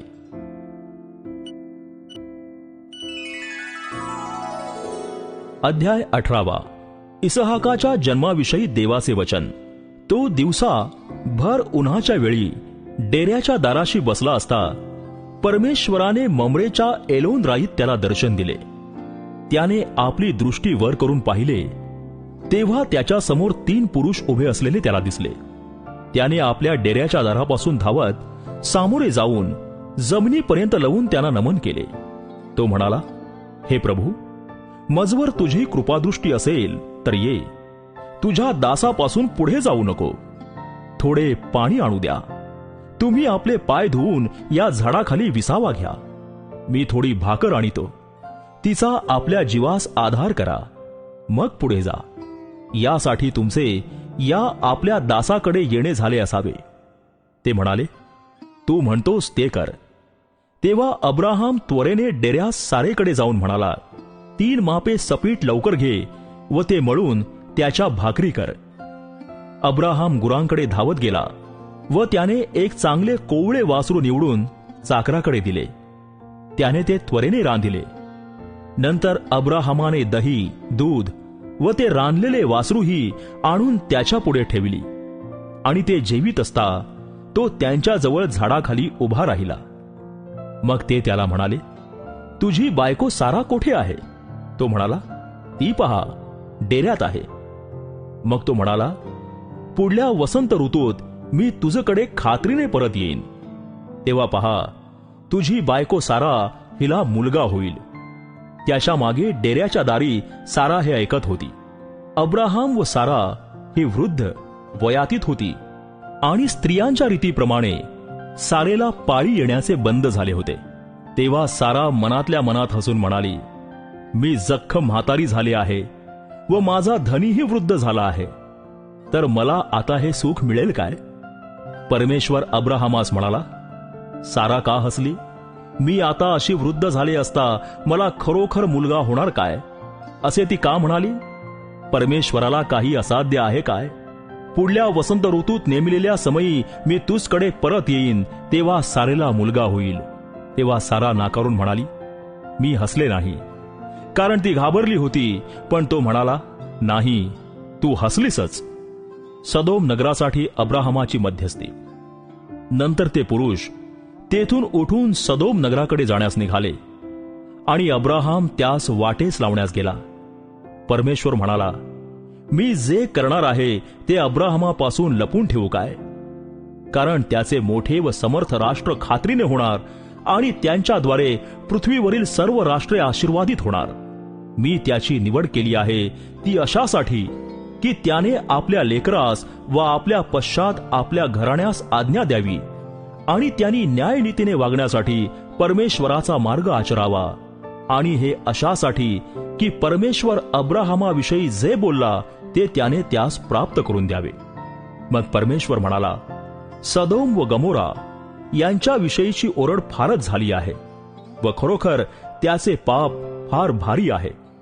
म्हणून त्यांच्याविषयीची जी ओरड माझ्या कानी आली आहे तशीच त्याची करणी आहे की काय हे पहावयास मी खाली जातो. तसे नसेल तर मला कळून येईल. तेथून ते पुरुष वळून सदोमाकडे चालते झाले. पण अब्राहम तसाच परमेश्वरासमोर उभा राहिला. अब्राहम जवळ जाऊन म्हणाला, तू दुर्जनांबरोबर नीतिमानांचाही संहार खरेच करणार काय? त्या नगरात कदाचित 50 नीतिमान असतील तर त्याचा तू खरेच संहार करणार काय? त्यांच्यातल्या 50 नीतिमानांसाठी त्या नगराची तू गय करणार नाहीस काय? या प्रकारची कृती तुझपासून दूर राहो. नीतिमानाची आणि दुष्टाची सारखीच गत होईल असा दुर्जनांबरोबर नीतिमानाचा वध करणे तुझपासून दूर राहो. सर्व जगाचा न्यायाधीश योग्य न्याय करणार नाही काय? परमेश्वर म्हणाला, मला सदोम नगरात 50 नीतिमान आढळले तर त्यांच्यासाठी मी त्या सगळ्या स्थलांची गय करीन. अब्राहम म्हणाला, पहा, मी केवळ धूळ व राख असून प्रभूशी बोलण्याचे मी धाडस करीत आहे. कदाचित 50त 5 कमी नीतिमान असतील तर 5 कमी म्हणून तू सर्व नगराचा नाश करशील काय? तेव्हा तो म्हणाला, मला तेथे 45 आढळले तर मी त्याचा नाश करणार नाही. त्याने पुन्हा म्हटले, तेथे कदाचित 40च आढळले तर? तो म्हणाला, त्या 40 मी तसे करणार नाही. मग तो म्हणाला, मी बोलतो याचा प्रभूला राग न यावा. तेथे कदाचित 30च आढळले तर? तो म्हणाला, मला 30च आढळले तर मी तसे करणार नाही. मग तो म्हणाला, पहा, मी प्रभूशी बोलण्याचे धाडस करीत आहे. तेथे कदाचित 20च आढळले तर? तो म्हणाला, त्या 20 मी त्याचा नाश करणार नाही. तो म्हणाला, प्रभूला राग न यावा. मी आणखी एकदाच बोलतो. तेथे कदाचित 10च आढळले तर? तो म्हणाला, त्या 10 त्याचा नाश करणार नाही. मग अब्राहमाशी बोलणे संपवल्यावर परमेश्वर निघून गेला आणि अब्राहम आपल्या ठिकाणी परत आला.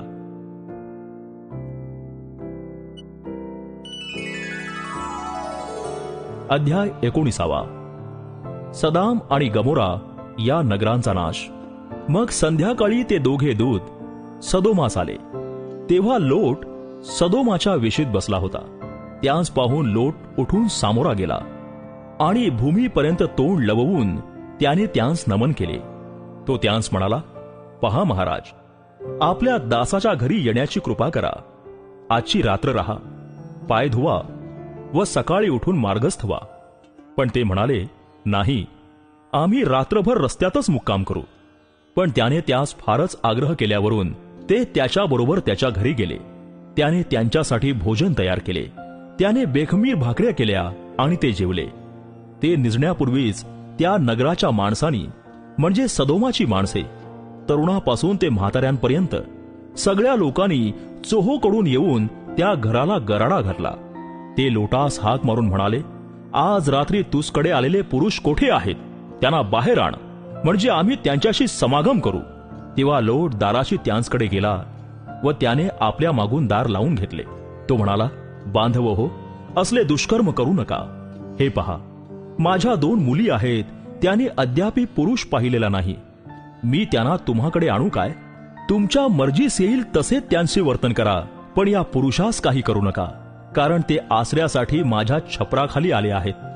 तेव्हा ते म्हणाले, बाजूला हो, हा तर येथे थोडे दिवस राहावयास आला आणि आता मोठा न्यायाधीश बनला आहे, तर त्यांच्यापेक्षा तुझीच अधिक खबर घेतो. असे म्हणून ते लोटास जोराने ढकलू लागले व दार फोडावयास सरसावले. तो त्या पुरुषांनी बाहेर हात काढून लोटास घरात आपणाकडे ओढून दार लावून घेतले आणि घराच्या दाराशी जी लहान थोर माणसे जमली होती त्यास त्यांनी आंधळे करून टाकले. मग ती घर शोधून शोधून थकली. ते पुरुष लोटास म्हणाले, तुझे आणखी कोणी येथे आहेत काय? तुझा जावई, तुझे मुलगे, तुझ्या मुली आणि तुझे दुसरे कोणी या नगरात असेल त्यास या स्थानातून बाहेर काढ, कारण आम्ही या स्थानाचा नाश करणार आहोत. या लोकांविषयी परमेश्वरापुढे फार ओरड झाली आहे आणि या नगराचा नाश करण्यास परमेश्वराने आम्हास पाठवले आहे. तेव्हा लोट बाहेर जाऊन आपल्या मुलींशी विवाह केलेल्या आपल्या जावयास म्हणाला, उठा, या स्थानातून बाहेर पडा, कारण परमेश्वर या नगराचा नाश करणार आहे. परंतु त्याच्या जावयास तो केवळ गंमत करीत आहेसे भासले. पहाट होताच दूतांनी लोटाला घाई करून म्हटले, उठ, तुझी बायको व येथे असलेल्या तुझ्या 2 मुली यास घेऊन निघ, नाहीतर या नगराच्या शिक्षेत तुझा संहार होईल. पण तो दिरंगाई करू लागला. तेव्हा परमेश्वराची करुणा त्याचवर होती, म्हणून त्या पुरुषांनी त्याच्या बायकोच्या आणि त्याच्या 2 मुलींच्या हातास धरून त्यांना ओढून बाहेर काढिले आणि नगराबाहेर आणून सोडिले. त्यांना बाहेर आणल्यावर दूत त्यास म्हणाला, आपला जीव घेऊन पळ, मागे पाहू नको व खोऱ्यात कोठे थांबू नको. डोंगराकडे पळ काढ, नाहीतर तुझा संहार होईल. तेव्हा लोट त्यास म्हणाला, हे प्रभू, नको नको. पहा, या तुझ्या दासावर तुझी कृपादृष्टी झाली आहे. माझा जीव वाचविला ही तुझी मजवर अपार दया झाली आहे. मला डोंगराकडे पळून जाववणार नाही. न जाणो, मजवर हे अरिष्ट येऊन मी मरून जाईन. तर पहा, पळून जाण्यास हे नगर जवळ असून लहान आहे. पहा, ते किती लहान आहे. तिकडे मला पळून जाऊ दे, म्हणजे माझा जीव वाचेल. तेव्हा तो त्याला म्हणाला, पहा, तुझ्या याही गोष्टीला मी मान्य आहे. तू म्हणतोस त्या नगराचा मी नाश करणार नाही. त्वरा कर, तिकडे पळून जा, कारण तू तेथे जाऊन पोहोचेपर्यंत मला काही करिता येत नाही.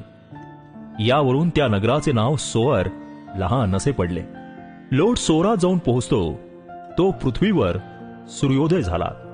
तेव्हा परमेश्वराने सदोम व गमोरा यावर गंधक व अग्नी यांचा वर्षाव आकाशातून केला आणि ती नगरे आणि ती सर्व तळवट, त्या नगरातील सर्व रहिवासी आणि तेथे जमिनीत उगवलेले सर्व काही यांचा त्याने नाश केला. पण लोटाची बायको त्याच्या मागून चालली होती. ती मागे पाहत राहिली तो ती मिठाचा खांब झाली. इकडे अब्राहम मोठ्या पहाटेस उठून जेथे तो परमेश्वरापुढे उभा राहिला होता त्या ठिकाणी गेला. त्याने सदोम व गमोरा आणि अवघा तळवटीचा प्रदेश यांकडे नजर फेकिली. तो पहा, त्या प्रदेशातून भट्टीच्या धुरासारखा धूर वर चालला होता. या प्रकारे देवाने त्या तळवटीतील नगरांचा नाश केला. त्यावेळी देवाने अब्राहमाची आठवण केली आणि लोट राहत होता तेथल्या नगरांचा नाश करतेवेळी लोटाला त्या नाशातून वाचविले. मवाबी आणि अम्मोनी यांच्या वंशाचा प्रारंभ. नंतर लोट आपल्या 2 मुलींसह सोरातून निघून डोंगरावर जाऊन राहिला. त्याला सोरात राहण्याची भीती वाटली आणि तो आपल्या 2 मुलींसह एका गुहेत राहिला. एके दिवशी थोरली धाकटीस म्हणाली, आपला बाप म्हातारा आहे आणि जगरहाटीप्रमाणे आपल्यापाशी येण्यास कोणी पुरुष पृथ्वीवर नाही. तर चल, आपण आपल्या बापास द्राक्षारस पाजू आणि त्याच पाशी निजू. अशा प्रकारे आपण आपल्या बापाचा वंश चालवू. त्याने त्या रात्री आपल्या बापास द्राक्षारस पाजिला आणि थोरली मुलगी त्याच पाशी जाऊन निजली, पण ती केव्हा निजली व केव्हा उठली हे त्याला कळले नाही. मग दुसऱ्या दिवशी थोरली धाकटीच म्हणाली, पहा, काल रात्री मी बापापाशी निजले, तर आज रात्रीही आपण त्याला द्राक्षारस पाजू आणि तू त्याचपाशी जाऊन निज. अशा प्रकारे आपण आपल्या बापाचा वंश चालवू. त्या रात्रीही त्यांनी बापास द्राक्षारस पाजिला आणि धाकटी उठून जाऊन त्याच पाशी निजली, पण ती केव्हा निजली व केव्हा उठली हे त्याला कळले नाही. या प्रकारे लोटाच्या दोघी मुली बापापासून गर्भवती झाल्या. थोरल्या मुलीस मुलगा झाला, त्याचे नाव तिने मवाब असे ठेवले. आज मितीला जे मवाबी म्हणून आहेत त्यांचा हा मूळ पुरुष. धाकटीसही मुलगा झाला, तिने त्याचे नाव बेनम्मी असे ठेवले. आज मितीला जे अम्मोनी म्हणून आहेत त्यांचा हा मूळ पुरुष.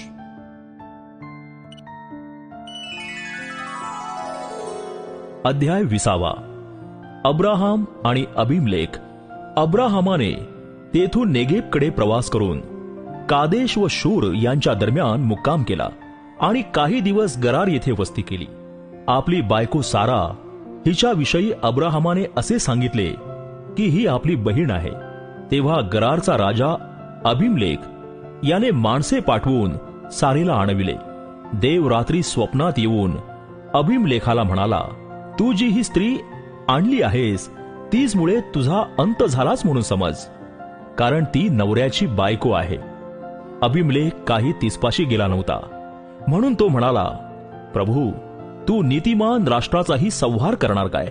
ती माझी बहीण आहे असे तो मला म्हणाला नाही काय? तसेच तो माझा भाऊ आहे असे तीही म्हणाली नाही काय?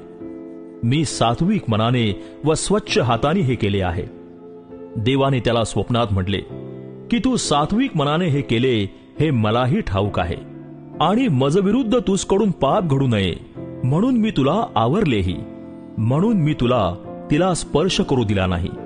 आता तू त्या मनुष्याची बायको त्याला परत दे, कारण तो संदेष्टा आहे. तो तुझसाठी प्रार्थना करील आणि तू वाचशील, पण जर तू तिला परत दिले नाही तर तू व तुझे सगळे खचित मरतील. मग अबिमलेखाने मोठ्या पहाटेस उठून आपल्या सर्व सेवकांस बोलवून या सर्व गोष्टी त्यांच्या कानी घातल्या. तेव्हा ती माणसे फार घाबरली. अबिमलेखाने अब्राहामास बोलावून आणून म्हटले, तू आम्हाला हे काय केले? मी तुझा असा कोणता अपराध केला की तू मजवर व माझ्या राज्यावर असे महापातक आणले? करू नये असे वर्तन तू मजशी केले. अबिमलेख अब्राहामास आणखी म्हणाला, ही गोष्ट करण्यात तुझ्या मनात तरी काय होते?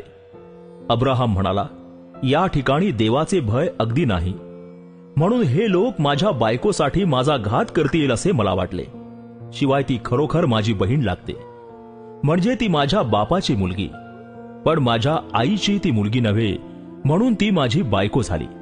देवाने मला माझ्या बापाचे घर सोडून भ्रमण करावयास लाविले, तेव्हा मी तिला म्हणालो, मजवर एवढी कृपा कर की आपण जिकडे जाऊ तिकडे हा माझा भाऊ आहे असे माझ्याविषयी सांग. मग अबिमलेखाने मेंढरे, बैल, दास व दासी ही आणून अब्राहामास दिली, आणि त्याची बायको साराही त्याची त्याला परत दिली. अबिमलेख म्हणाला, पहा, माझा देश तुला मोकळा आहे, तुला वाटेल तेथे राहा. तो सारेला म्हणाला, पहा, मी तुझ्या भावास रुपयाची 1000 नाणी देत आहे. त्यांच्या योगे तुझ्या बरोबरच्या सगळ्या लोकांसमोर तुझी भरपाई होईल. या प्रकारे सर्वांसमक्ष तुझा निर्दोषीपणा सिद्ध झाला आहे. मग अब्राहामाने देवाची प्रार्थना केली. तेव्हा देवाने अबिमलेख, त्याची बायको व त्याच्या दासी यांस बरे केले, आणि त्यांस मुले होऊ लागली. कारण अब्राहामाची बायको सारा हिजमुळे परमेश्वराने अबिमलेखाच्या घराण्यातल्या सर्व स्त्रियांचे गर्भाशय अगदी बंद केले होते. अध्याय 21. इसहाकाचा जन्म. यानंतर परमेश्वराने आपल्या म्हणण्याप्रमाणे सारेवर अनुग्रह केला आणि तिला दिलेले वचन पुरे केले. सारा गर्भवती झाली. देवाने सांगितलेल्या समयी अब्राहामाला म्हातारपणी तिसपासून मुलगा झाला. अब्राहामाला सारेपासून मुलगा झाला, त्याचे नाव त्याने इसहाक ठेविले.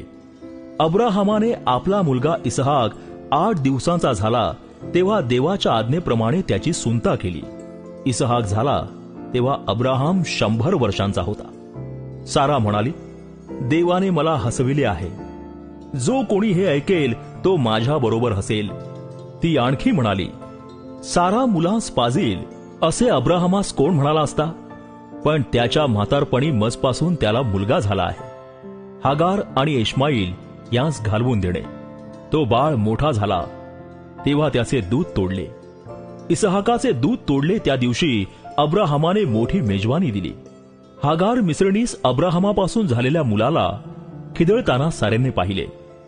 तेव्हा ती अब्राहमास म्हणाली, या दासीस व हिच्या मुलास घालवून द्या. माझा मुलगा इसहाक याचबरोबर या दासीचा मुलगा वारस नसावा. अब्राहमास आपल्या मुलासंबंधी ही गोष्ट फार वाईट वाटली. तेव्हा देव अब्राहमास म्हणाला, हा मुलगा व तुझी दासी यांच्या संबंधी तू वाईट वाटून घेऊ नको. सारा तुला जे काही सांगते ते सगळे ऐक, कारण तुझ्या वंशाचे नाव इसहाकच चालवणार. या दासीच्या मुलापासूनही मी एक राष्ट्र निर्माण करीन, कारण तो तुझे बीज आहे. नंतर अब्राहमाने मोठ्या पहाटेस उठून भाकरी व पाण्याची मसक आणून हागारेच्या खांद्यावर ठेवली आणि तिचा मुलगा तिच्या हवाली करून तिला रवाने केले. ती निघून बैरशेबाच्या रानात भटकत राहिली. मस्केतील पाणी संपल्यावर तिने त्या मुलाला एका झुडपाखाली टाकले आणि ती बाणाच्या टप्प्या इतकी दूर जाऊन त्याच्या समोर बसली, कारण ती म्हणाली, आपण आपल्या मुलाचा मृत्यू पाहू नये. आणि ती त्याच्या समोर बसून हंबरडा फोडून रडू लागली. देवाने मुलाची वाणी ऐकली व देवाच्या दूताने आकाशातून हाक मारून हागारेला म्हटले, हागारे, तू कष्टी का? भिवू नको, कारण मुलगा आहे तेथून देवाने त्याची वाणी ऐकली आहे. उठ, मुलास उचलून आपल्या हाती घट्ट धर. त्याच्यापासून मी एक मोठे राष्ट्र निर्माण करीन. मग देवाने तिचे डोळे उघडले व पाण्याचा झरा तिच्या दृष्टीस पडला. तेव्हा तिने जाऊन मस्केत पाणी भरिले व मुलास पाजिले. देव त्या मुलाचा पाठीराखा झाला व तो रानात लहानाचा मोठा होऊन तिरंदाज झाला. तो पारानाच्या रानात वस्ती करून राहिला आणि त्याच्या आईने त्याला मिसर देशातली बायको करून दिली. अब्राहम आणि अबीमलेक यांच्यामधील करार. त्या सुमारास असे झाले की अबीमलेक व त्याचा सेनापती पिकोल हे अब्राहमास म्हणाले की जे काही तुम्ही करिता त्या देव तुमच्या बरोबर आहे. तर तुम्ही मला आता येथे देवाच्या शपथेवर असे म्हणा, मी तुमच्याशी तुमच्या पुत्र पौत्रांशी कपट करणार नाही, आणि जशी तुम्ही मजवर कृपा केली तशी मी तुम्हावर व ज्या देशात मी उपरी होऊन राहिलो आहे त्या या देशावर कृपा करीन. अब्राहम म्हणाला, बरे, अशी शपथ मी वाहतो. मग अबीमलेखाच्या चाकरांनी पाण्याची एक विहीर बळकावली होती, त्याबद्दल अब्राहमाने अबीमलेखाला दोष लाविला. अबीमलेख म्हणाला, हे कोणी केले हे मला ठाऊक नाही. तुम्ही मला हे कधी सांगितले नव्हते आणि मीही हे ऐकले नव्हते, आजच ऐकले. मग अब्राहमाने मेंढरे व बैल आणून अबीमलेखास दिले आणि त्या दोघांनी एकमेकात करार केला. अब्राहमाने कळपातील कोकरातल्या 7 माद्या वेगळ्या काढून ठेवल्या. तेव्हा अबीमलेख अब्राहमास म्हणाला, तुम्ही ही 7 कोकरे वेगळे काढून ठेवली ती कशाला? तो म्हणाला, तुम्ही ही 7 कोकरे माझ्या हातून घ्यावी, म्हणजे ही विहीर मी खणली आहे अशी माझ्या बाजूने साक्ष पटेल. यावरून त्या ठिकाणाचे नाव बैरशेबा, शपथेची विहीर असे पडले, कारण तेथे त्या दोघांनी शपथ वाहिली. बैरशेबा येथे त्यांनी करार केल्यावर अबीमलेख व त्याचा सेनापती पिकोल हे निघून पलिष्ट्यांच्या देशी परत गेले. मग अब्राहमाने बैरशेबा येथे एशेल वृक्ष लाविला आणि तेथे सनातन देव परमेश्वर याच्या नावाने प्रार्थना केली.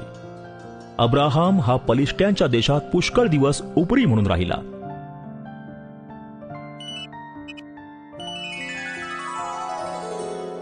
अध्याय 22. इसहाकाचे अर्पण करण्यास अब्राहमाला आज्ञा. या गोष्टी घडल्यावर असे झाले की देवाने अब्राहमास कसोटीस लाविले. त्याने अब्राहमा अशी हाक मारिली. तेव्हा अब्राहम म्हणाला, काय आज्ञा? देव म्हणाला, तुझा पुत्र, तुझा एकुलता एक प्रिय इसहाक यास घेऊन मोरिया देशात जा, आणि मी तुला सांगेन त्या डोंगरावर त्याचे होमार्पण कर. तेव्हा अब्राहमाने मोठ्या पहाटेस उठून आपल्या गाढवावर खोगीर घातले. आपल्या बरोबर 2 सेवक व आपला मुलगा इसहाक यांस घेतले आणि होमार्पणासाठी लाकडे फोडून घेतली. मग देवाने सांगितलेल्या ठिकाणाकडे तो निघाला. 3ऱ्या दिवशी अब्राहमाने दृष्टी वर करून ती जागा दुरून पाहिली. अब्राहम आपल्या सेवकांस म्हणाला, येथे गाढवाजवळ थांबा. मुलगा व मी पलीकडे जातो आणि देवाची उपासना करून तुमच्याकडे परत येतो. तेव्हा अब्राहमाने होमार्पणासाठी लाकडे घेऊन आपला पुत्र इसहाक याच्या पाठीवर ठेविली आणि आपल्या हाती विस्तव व सुरा घेतला आणि ते दोघे बरोबर चालले. तेव्हा इसहाकाने आपला बाप अब्राहम यास म्हटले, बाबा. तो म्हणाला, काय म्हणतोस बाळा? त्याने म्हटले, पहा, विस्तव व लाकडे आहेत, पण होमार्पणासाठी कोकरू कोठे आहे? त्यास अब्राहम म्हणाला, बाळा, देव स्वतः होमार्पणासाठी कोकरू पाहून देईल. आणि ते दोघे बरोबर चालले. देवाने त्याला सांगितलेल्या ठिकाणी ते आले. तेव्हा अब्राहमाने तेथे वेदी उभारली, तिजवर लाकडे रचली आणि आपला पुत्र इसहाक यास बांधून वेदीवरच्या लाकडांवर ठेविले. मग अब्राहमाने आपला मुलगा वधण्यासाठी हात पुढे करून सुरा घेतला. तेव्हा परमेश्वराच्या दूताने त्यास आकाशातून हाक मारून म्हटले, अब्राहमा, अब्राहमा. तो म्हणाला, काय आज्ञा? मग तो बोलला, तू मुलावर आपला हात चालवू नको, त्याला काही करू नको, कारण तू आपल्या मुलास, आपल्या एकुलत्या एक मुलासही माझ्यापासून राखून ठेवले नाही. यावरून तू देवाला भिवून चालणारा आहेस हे मला कळले. तेव्हा अब्राहमाने दृष्टी वर करून पाहिले, तो आपल्या मागे झुडपा शिंगे गुंतलेला एक एडका त्यास दिसला. मग अब्राहमाने तो एडका घेऊन आपल्या पुत्राच्या ऐवजी अर्पण केला आणि अब्राहमाने त्या ठिकाणाचे नाव याव्हे यिरे, परमेश्वर पाहून देईल, असे ठेविले. त्यावरून परमेश्वराच्या गिरीवर पाहून देण्यात येईल असे आजवर बोलतात. परमेश्वराच्या दूताने आकाशातून अब्राहमाला दुसऱ्यांदा हाक मारून म्हटले, परमेश्वर म्हणतो, मी स्वतःची शपथ घेऊन सांगतो की तू हे कृत्य केले. आपल्या मुलास, आपल्या एकुलत्या एका मुलास माझ्यापासून राखून ठेविले नाही. यास्तव मी तुला आशीर्वादित करीन व वृद्धीच वृद्धी करून तुझी संतती आकाशातील ताऱ्यांइतकी, समुद्रतीरीच्या वाळू इतकी होईल असे करीन. तुझी संतती आपल्या शत्रूंची नगरे हस्तगत करील. तू माझा शब्द ऐकला म्हणून पृथ्वीवरची सर्व राष्ट्रे तुझ्या संततीच्या द्वारे आशीर्वादित होतील. मग अब्राहम आपल्या सेवकांकडे परत आला आणि ते उठून त्याचबरोबर बैरशेबा येथे गेले आणि अब्राहम बैरशेबा येथे राहिला, नाहोराचे वंशज. या गोष्टी घडल्यानंतर कोणी अब्राहमास सांगितले, पहा, तुझा भाऊ नाहोर याचपासून मिल्केलाही पुत्र संतती झाली आहे. ऊस हा त्याचा ज्येष्ठ पुत्र. त्याचा भाऊ बुज व अरामाचा पूर्वज कमुवेल आणि केसद, हजो, पिल्दाश, यिदलाप व बथुवेल. बथुवेलास रिबका झाली.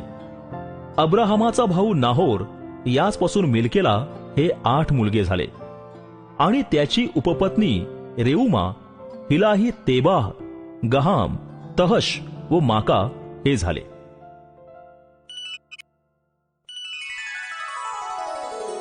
अध्याय 23. सारेचा मृत्यू. आपल्या मृतास पुरण्यासाठी अब्राहम जमीन विकत घेतो. सारा 127 वर्षे जगली, एवढेच तिचे आयुष्य होते. सारा ही कनान देशातील किर्यात आर्बा म्हणजे हेब्रोन येथे मृत्यू पावली आणि अब्राहम तिच्यासाठी शोक व विलाप करण्यास आला. अब्राहम आपल्या मैताजवळून उठून हेतीस म्हणाला, मी तुमच्यामध्ये उपरी व परदेशी आहे. माझ्या मालकीचे कब्रस्तान तुमच्यामध्ये असावे म्हणून मला जागा द्या, म्हणजे मी आपल्या मैतास दृष्टीआड करीन. तेव्हा हेथी अब्राहमास म्हणाले, स्वामी, आमचे ऐका. आमच्यामध्ये आपण एक देवाचे सरदार आहात. आपण आमच्या वाटेल त्या कबरेत आपल्या मैतास मूठ माती द्या. आपल्या मैतास मूठ माती देण्यासाठी आपली खासगी कबर देण्यास आमच्यातला कोणीही नाही म्हणणार नाही. तेव्हा अब्राहमाने उठून त्या देशाच्या लोकांस म्हणजे हेथीस नमन केले. तो त्यांस म्हणाला, मी आपल्या मैतास दृष्टीआड करावे अशी तुमची इच्छा असल्यास माझे म्हणणे ऐका. एफ्रोन बिन सोहर याच पाशी रदबदली करा की त्याच्या शेताच्या सीमेच्या आत असलेली त्याची मकपेला नावाची गुहा आहे, ती माझ्या मालकीचे कब्रस्तान व्हावे म्हणून त्याने तुमच्या समक्ष पुरी किंमत देऊन मला द्यावी. एफ्रोन हित्ती हा हेथीमध्ये बसलेला होता. तो हेथीच्या समक्ष त्याच्या गावच्या वेशीतून जाणाऱ्या येणाऱ्या सर्वांसमक्ष अब्राहामास म्हणाला, स्वामी, नाही, माझे ऐका. ते शेत आणि त्यात असलेली गुहा ही मी आपणास देतो. माझ्या भाऊबंधांसमक्ष मी आपणाला देतो. तेथे आपल्या मैतास माती द्या. तेव्हा अब्राहामाने त्या देशाच्या लोकांस नमन केले आणि त्या देशाच्या लोकांसमक्ष तो एफ्रोनास म्हणाला, माझे एवढे अवश्य ऐक, मी शेताचे पैसे देतो, ते मजकडून घे, म्हणजे मी आपल्या मैतास तेथे मूठ माती देईन. एफ्रोनाने अब्राहामास उत्तर केले, स्वामी, माझे ऐका. ही अवघी 400 शेकेल रुपये किमतीची जमीन, तिचे काय मोठे? आपण आपल्या मैतास मूठ माती द्या. अब्राहामाने एफ्रोनाचे म्हणणे कबूल करून हेथींच्या देखत सांगितला होता तेवढा पैसा, म्हणजे चलनी 400 शेकेल रुपये त्यास तोलून दिले. याप्रमाणे एफ्रोनाचे शेत, जे ममरेच्या पूर्वेस मकपेलात होते, ते व त्यातील गुहा आणि शेतातील आणि चतुस्सीमातील प्रत्येक झाड हेथीन समक्ष वेशीतून जाणाऱ्या येणाऱ्या सर्वांसमक्ष अब्राहामाच्या कब्जात पूर्णपणे आले. नंतर अब्राहामाने आपली बायको सारा हिला कैनान देशातले ममरे म्हणजे हेब्रोन याच्या पूर्वेस म्हणजे मकपेलाच्या शेतातील गुहेत पुरले आणि ते शेत गुहेसहित कब्रस्तान व्हावे म्हणून हेथींकडून अब्राहामाच्या कब्जात पूर्णपणे आले. अध्याय 24. इसहाकासाठी पत्नी मिळवणे. अब्राहाम आता वृद्ध होऊन अगदी वयातीत झाला. परमेश्वराने अब्राहामाला सर्व बाबतीत आशीर्वादित केले होते. अब्राहामाच्या सर्वस्वाचा कारभार पाहणारा एक सर्वात जुना सेवक होता. त्याला त्याने म्हटले, तू आपला हात माझ्या मांडीखाली ठेव. मी तुला परमेश्वराची, आकाश व पृथ्वी यांच्या देवाची शपथ घेण्यास सांगतो की ज्या कनानी लोकात मी राहत आहे त्यांच्या मुलींपैकी कोणतीच माझ्या मुलासाठी तू नवरी पाहणार नाहीस, तर माझ्या देशाला माझ्या आप्तांकडे जाऊन तेथून माझा मुलगा इसहाक याच्यासाठी नवरी पाहून आणशील. त्याचा सेवक त्याला म्हणाला, यदा कदाचित नवरी मजबरोबर या देशात येण्यास कबूल झाली नाही, तर ज्या देशातून तुम्ही आला त्यात तुमच्या मुलास मी परत घेऊन जावे काय? तेव्हा अब्राहाम त्यास म्हणाला, खबरदार, माझ्या मुलास तिकडे न्यावयाचे नाही. स्वर्गीच्या ज्या परमेश्वर देवाने मला माझ्या बापाच्या घरातून माझ्या जन्मभूमीतून आणले आणि मला शपथपूर्वक सांगितले की हा देश मी तुझ्या संततीला देईन, तो तुझ्या पुढे आपला दूत पाठवील आणि तू तेथूनच माझ्या मुलासाठी नवरी आण. पण ती नवरी तुझ बरोबर येण्यास कबूल झाली नाही, तर तू या माझ्या शपथेतून मोकळा होशील. मात्र माझ्या मुलास तिकडे परत नेऊ नको. तेव्हा त्या सेवकाने आपला धनी अब्राहाम याच्या मांडीखाली हात ठेवून त्या बाबतीत शपथ वाहिली. मग तो सेवक आपल्या धन्याच्या उंटांपैकी 10 उंट घेऊन निघाला. त्याच्यापाशी त्याच्या धन्याच्या सर्व प्रकारच्या मौल्यवान वस्तू होत्या. तो अराम नहराईम यातील नाहोराच्या नगरात गेला. संध्याकाळी स्त्रिया पाणी भरण्यास बाहेर निघतात. त्या सुमारास त्याने नगराबाहेरील विहिरीजवळ आपले उंट बसविले आणि तो बोलला, हे परमेश्वरा, माझा धनी अब्राहाम याच्या देवा, तू आज कृपा करून माझी कार्यसिद्धी कर. माझा धनी अब्राहाम याजवर दया कर. पहा, मी या पाण्याच्या विहिरीपाशी उभा आहे आणि गावातल्या कन्या पाणी भरावयास बाहेर येत आहे. तर असे घडून येऊ दे की ज्या मुलीस मी म्हणेन मला पाणी पाजण्यासाठी आपली घागर उतर, आणि ती मला म्हणेल तू पी, आणि तुझ्या उंटासही मी पाजते, तीच तुझा सेवक इसहाक याच्यासाठी तू नेमिलेली असो. यावरून मला कळेल की तू माझ्या धन्यावर दया केली आहे. त्याचे बोलणे संपले नाही, तोच अब्राहामाचा बंधू नाहोर याची बायको मिल्का हिचा पुत्र बथुबेर यास झालेली रिबका खांद्यावर घागर घेऊन पुढे आली. ही मुलगी दिसावयास फार सुंदर होती. ती कुमारी होती. तिने पुरुष पाहिला नव्हता. ती विहिरीत उतरली व घागर भरून वर आली. तेव्हा तो सेवक धावत जाऊन तिला गाठून म्हणाला, तुझ्या घागरीतले थोडे पाणी मला पाज. ती म्हणाली, प्या बाबा. आणि तिने ताबडतोब आपल्या हातावर घागर उतरून त्याला पाणी पाजले. त्याला पुरेसे पाणी पाजल्यावर ती म्हणाली, मी तुमच्या उंटासाठी पाणी आणून त्यास पोटभर पाजते. मग तिने त्वरा करून घागर डोणीत रसविली व पुन्हा पाणी आणावयास ती विहिरीकडे धावत गेली. असे तिने त्याच्या सर्व उंटांसाठी पाणी काढले. तेव्हा तो मनुष्य अचंबा करून तिचकडे पाहत राहिला. परमेश्वराने आपला प्रवास सफळ केला किंवा कसे याचा विचार करीत तो स्तब्ध राहिला. उंटाचे पाणी पिणे झाल्यावर त्या मनुष्याने अर्धा शेकेल भार सोन्याची एक नथ व तिच्या हातात घालण्यासाठी 10 शेकेल भार सोन्याच्या 2 बांगड्या काढल्या. आणि तो म्हणाला, तू कोणाची मुलगी आहेस हे मला सांग. तुझ्या बापाच्या घरी आम्हास उतरावयाला जागा आहे काय? ती त्याला म्हणाली, नाहोरापासून मिल्केला झालेल्या बथुवेलाची मी कन्या. ती आणखी त्यास म्हणाली, आमच्या येथे पेंढा व वैरण हवी तितकी आहे आणि उतरावयास जागाही आहे. तेव्हा त्या मनुष्याने नमून परमेश्वराचे स्तवन केले. तो म्हणाला, माझा धनी अब्राहम याचा देव परमेश्वर धन्यवादित आहे. त्याने माझ्या धन्यावर दया करण्याचे व त्याजशी सत्यतेने वर्तण्याचे सोडिले नाही.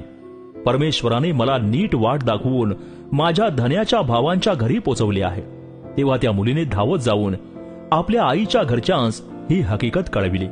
रिबकेला एक भाऊ होता, त्याचे नाव लाबान होते. तो विहिरीपाशी त्या मनुष्याकडे धावत गेला. त्याने नथ व आपल्या बहिणीच्या हातातल्या बांगड्या पाहिल्या आणि मला तो मनुष्य असे असे म्हणाला हे रिबकेच्या तोंडचे शब्द ऐकले. तेव्हा तो त्या मनुष्याकडे आला आणि पाहतो तो उंटापाशी विहिरीजवळ तो उभा आहे. तेव्हा त्याने म्हटले, अहो या, परमेश्वराचा आशीर्वाद आपणावर आहे. बाहेर का उभे? मी आपल्यासाठी घर व आपल्या उंटांसाठी जागा तयार केली आहे. मग तो मनुष्य घरी आला आणि लाबानाने उंटांच्या कंठाळी सोडून त्यास पेंढा वैरण दिली आणि त्यास व त्याच्या बरोबरच्यास पाय धुण्यास पाणी दिले. त्यांच्या पुढे अन्न वाढिले. तेव्हा तो म्हणाला, मी आपले येण्याचे प्रयोजन सांगण्याच्या आधी जेवणार नाही. तेव्हा त्याने म्हटले, सांगा. तो म्हणाला, मी अब्राहमाचा सेवक आहे. परमेश्वराने माझ्या धन्याचे फार कल्याण केले आहे. तो थोर झाला आहे. त्याने त्याला गुरे, मेंढरे, सोने, रुपे, दासदासी, उंट व गाढवेही दिली आहेत. माझ्या धन्याची बायको सारा, हिला वृद्धापकाळी त्यासपासून मुलगा झाला. त्याला त्याने आपले सर्वस्व दिले आहे.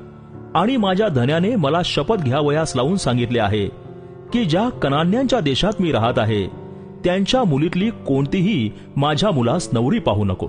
तर माझ्या बापाच्या घरी माझ्या आप्तांकडे जा आणि तेथून माझ्या मुलास नवरी पाहून आण. तेव्हा मी आपल्या धन्यास म्हटले, नवरी मजबरोबर कदाचित येणार नाही.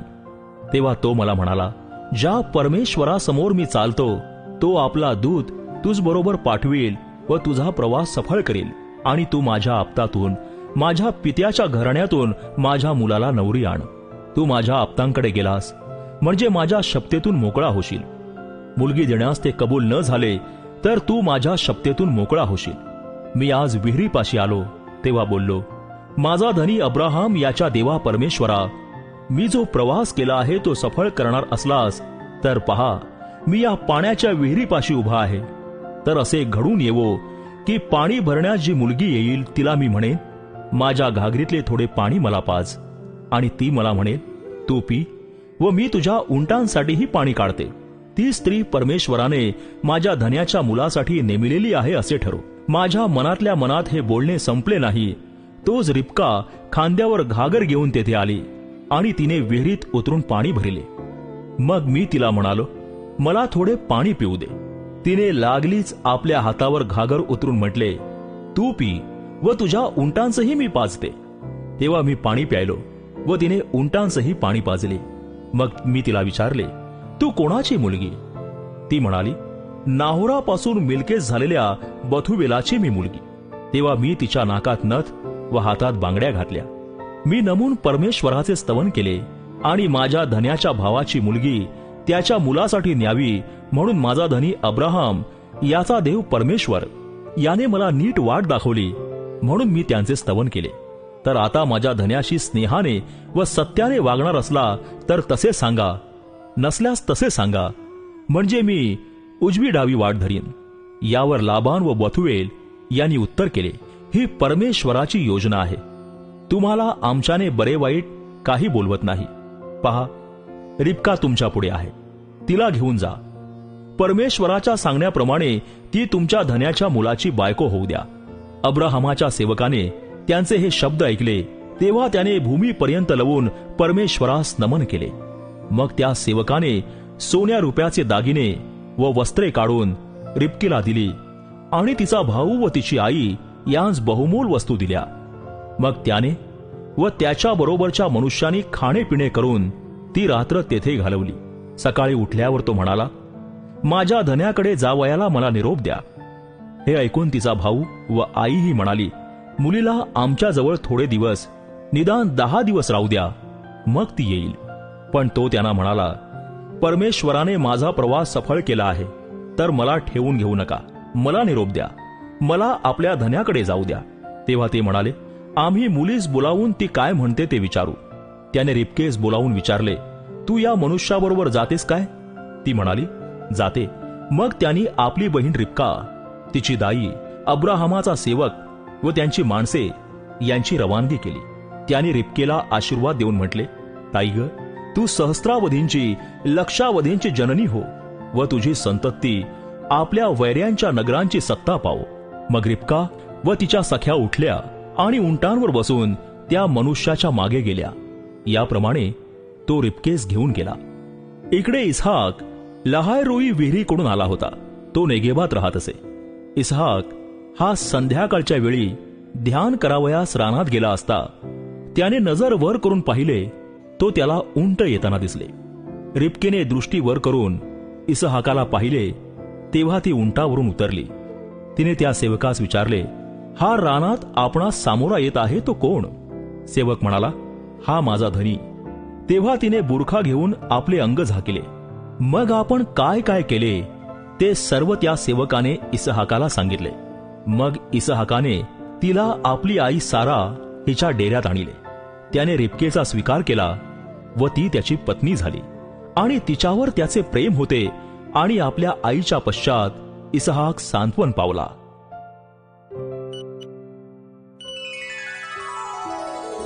अध्याय 25.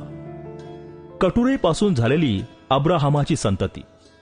अब्राहमाने दुसरी बायको केली, तिचे नाव कटुरा. तिला त्याच्यापासून जिम्रान, यक्षान, मदान, मिद्यान, इशबाक व शूह हे मुलगे झाले.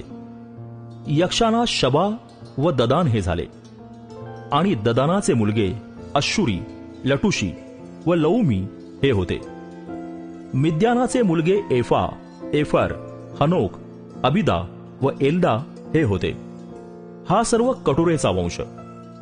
अब्राहमाने आपले सर्वस्व इसहाकास दिले आणि अब्राहमाच्या उपपत्नी होत्या त्यांच्या मुलांस त्याने देणग्या देऊन आपल्या हयातीतच आपला मुलगा इसहाक याचपासून वेगळे करून पूर्वेकडे पूर्व दिशे लावून दिले. अब्राहमाचा मृत्यू व त्याचे दफन. अब्राहमाच्या आयुष्याची वर्षे 175 होती. अब्राहम पुऱ्या वयाचा चांगला म्हातारा होऊन मरण पावला व आपल्या पूर्वजांस जाऊन मिळाला. मग त्याचे मुलगे इसहाक व इश्माएल यांनी त्यास एफ्रोन बिन सोहर हित्ती याच्या ममरे समोरील शेतातल्या मकबेलाच्या गुहेत पुरले. हे शेत अब्राहमाने हेथींपासून विकत घेतले होते आणि तेथेच अब्राहम व त्याची बायको सारा यांस पुरेले. अब्राहमाच्या मृत्यूनंतर देवाने त्याचा मुलगा इसहाक याला आशीर्वादित केले. इसहाक हा त्यावेळी लहायरोई विहिरीजवळ राहत असे. इश्माएलाचे वंशज. सारेची मिस्री दासी हागार हिचपासून अब्राहमाला इश्माएल नावाचा मुलगा झाला. त्याची वंशावळ ही. इश्माएलच्या मुलांची नावे त्यांच्या वंशाप्रमाणेही होत. नबायोत हा इश्माएलाचा पहिला मुलगा आणि केदार, अदबील, मिप्साम, मिश्मा, दुमा, मस्सा, हदद, तेमा, यतूर, नापीश व केदमा हे इश्माएलाचे मुलगे. त्यांच्या गावावरून व त्यांच्या गोटांवरून त्यास पडलेली नावेही. हे आपापल्या वंशाचे 12 सरदार होत. इश्माएलाच्या आयुष्याची वर्षे 137 झाल्यावर तो मरण पावला व आपल्या पूर्वजांस जाऊन मिळाला. त्याचे वंशज हविलापासून शूर देशापर्यंत वस्ती करून राहिले. हा देश मिस्रासमोर असून अश्शूराकडे जाताना लागतो. याप्रमाणे तो आपल्या भाऊबंधांच्या देखत पूर्वेस जाऊन राहिला. एसाव व याकोब यांचा जन्म. अब्राहमाचा मुलगा इसहाक याची वंशावळ ही. अब्राहमाने इसहाकास जन्म दिला. इसहाक 40 वर्षांचा झाला तेव्हा त्याने अरामी लाबान याची बहीण पदन अरामातील अरामी बथुवेल याची कन्या रिबका ही बायको केली. इसहाकाने आपल्या बायकोसाठी परमेश्वराची विनवणी केली, कारण ती वांझ होती.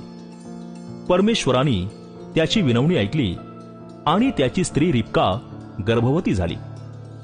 तिच्या उदरात मुले एकमेकांची झगडू लागली तेव्हा ती म्हणाली, हे असे मला काय होत आहे?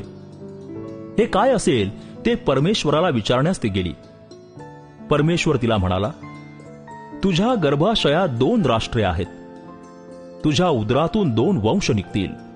एक वंश दुसऱ्या वंशाहून प्रबळ होईल आणि वडील धाकट्याची सेवा करील.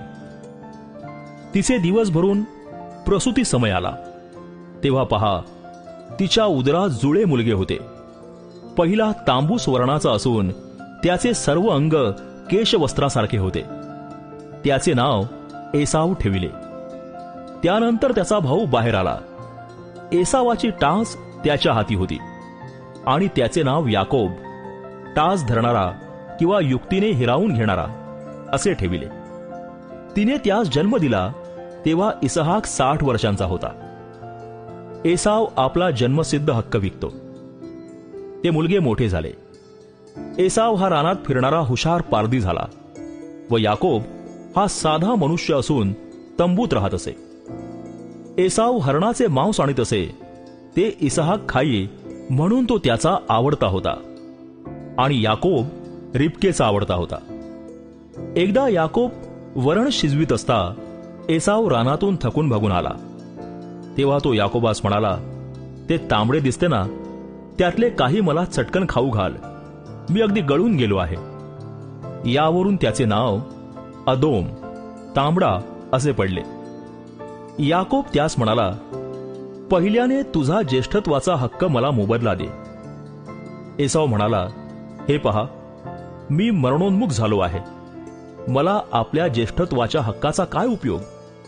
याकोब म्हणाला, तर आताच्या आता मजशी शपथ वाहा. तेव्हा त्याने शपथ वाहून आपल्या ज्येष्ठत्वाचा हक्क याकोबास मोबदला दिला.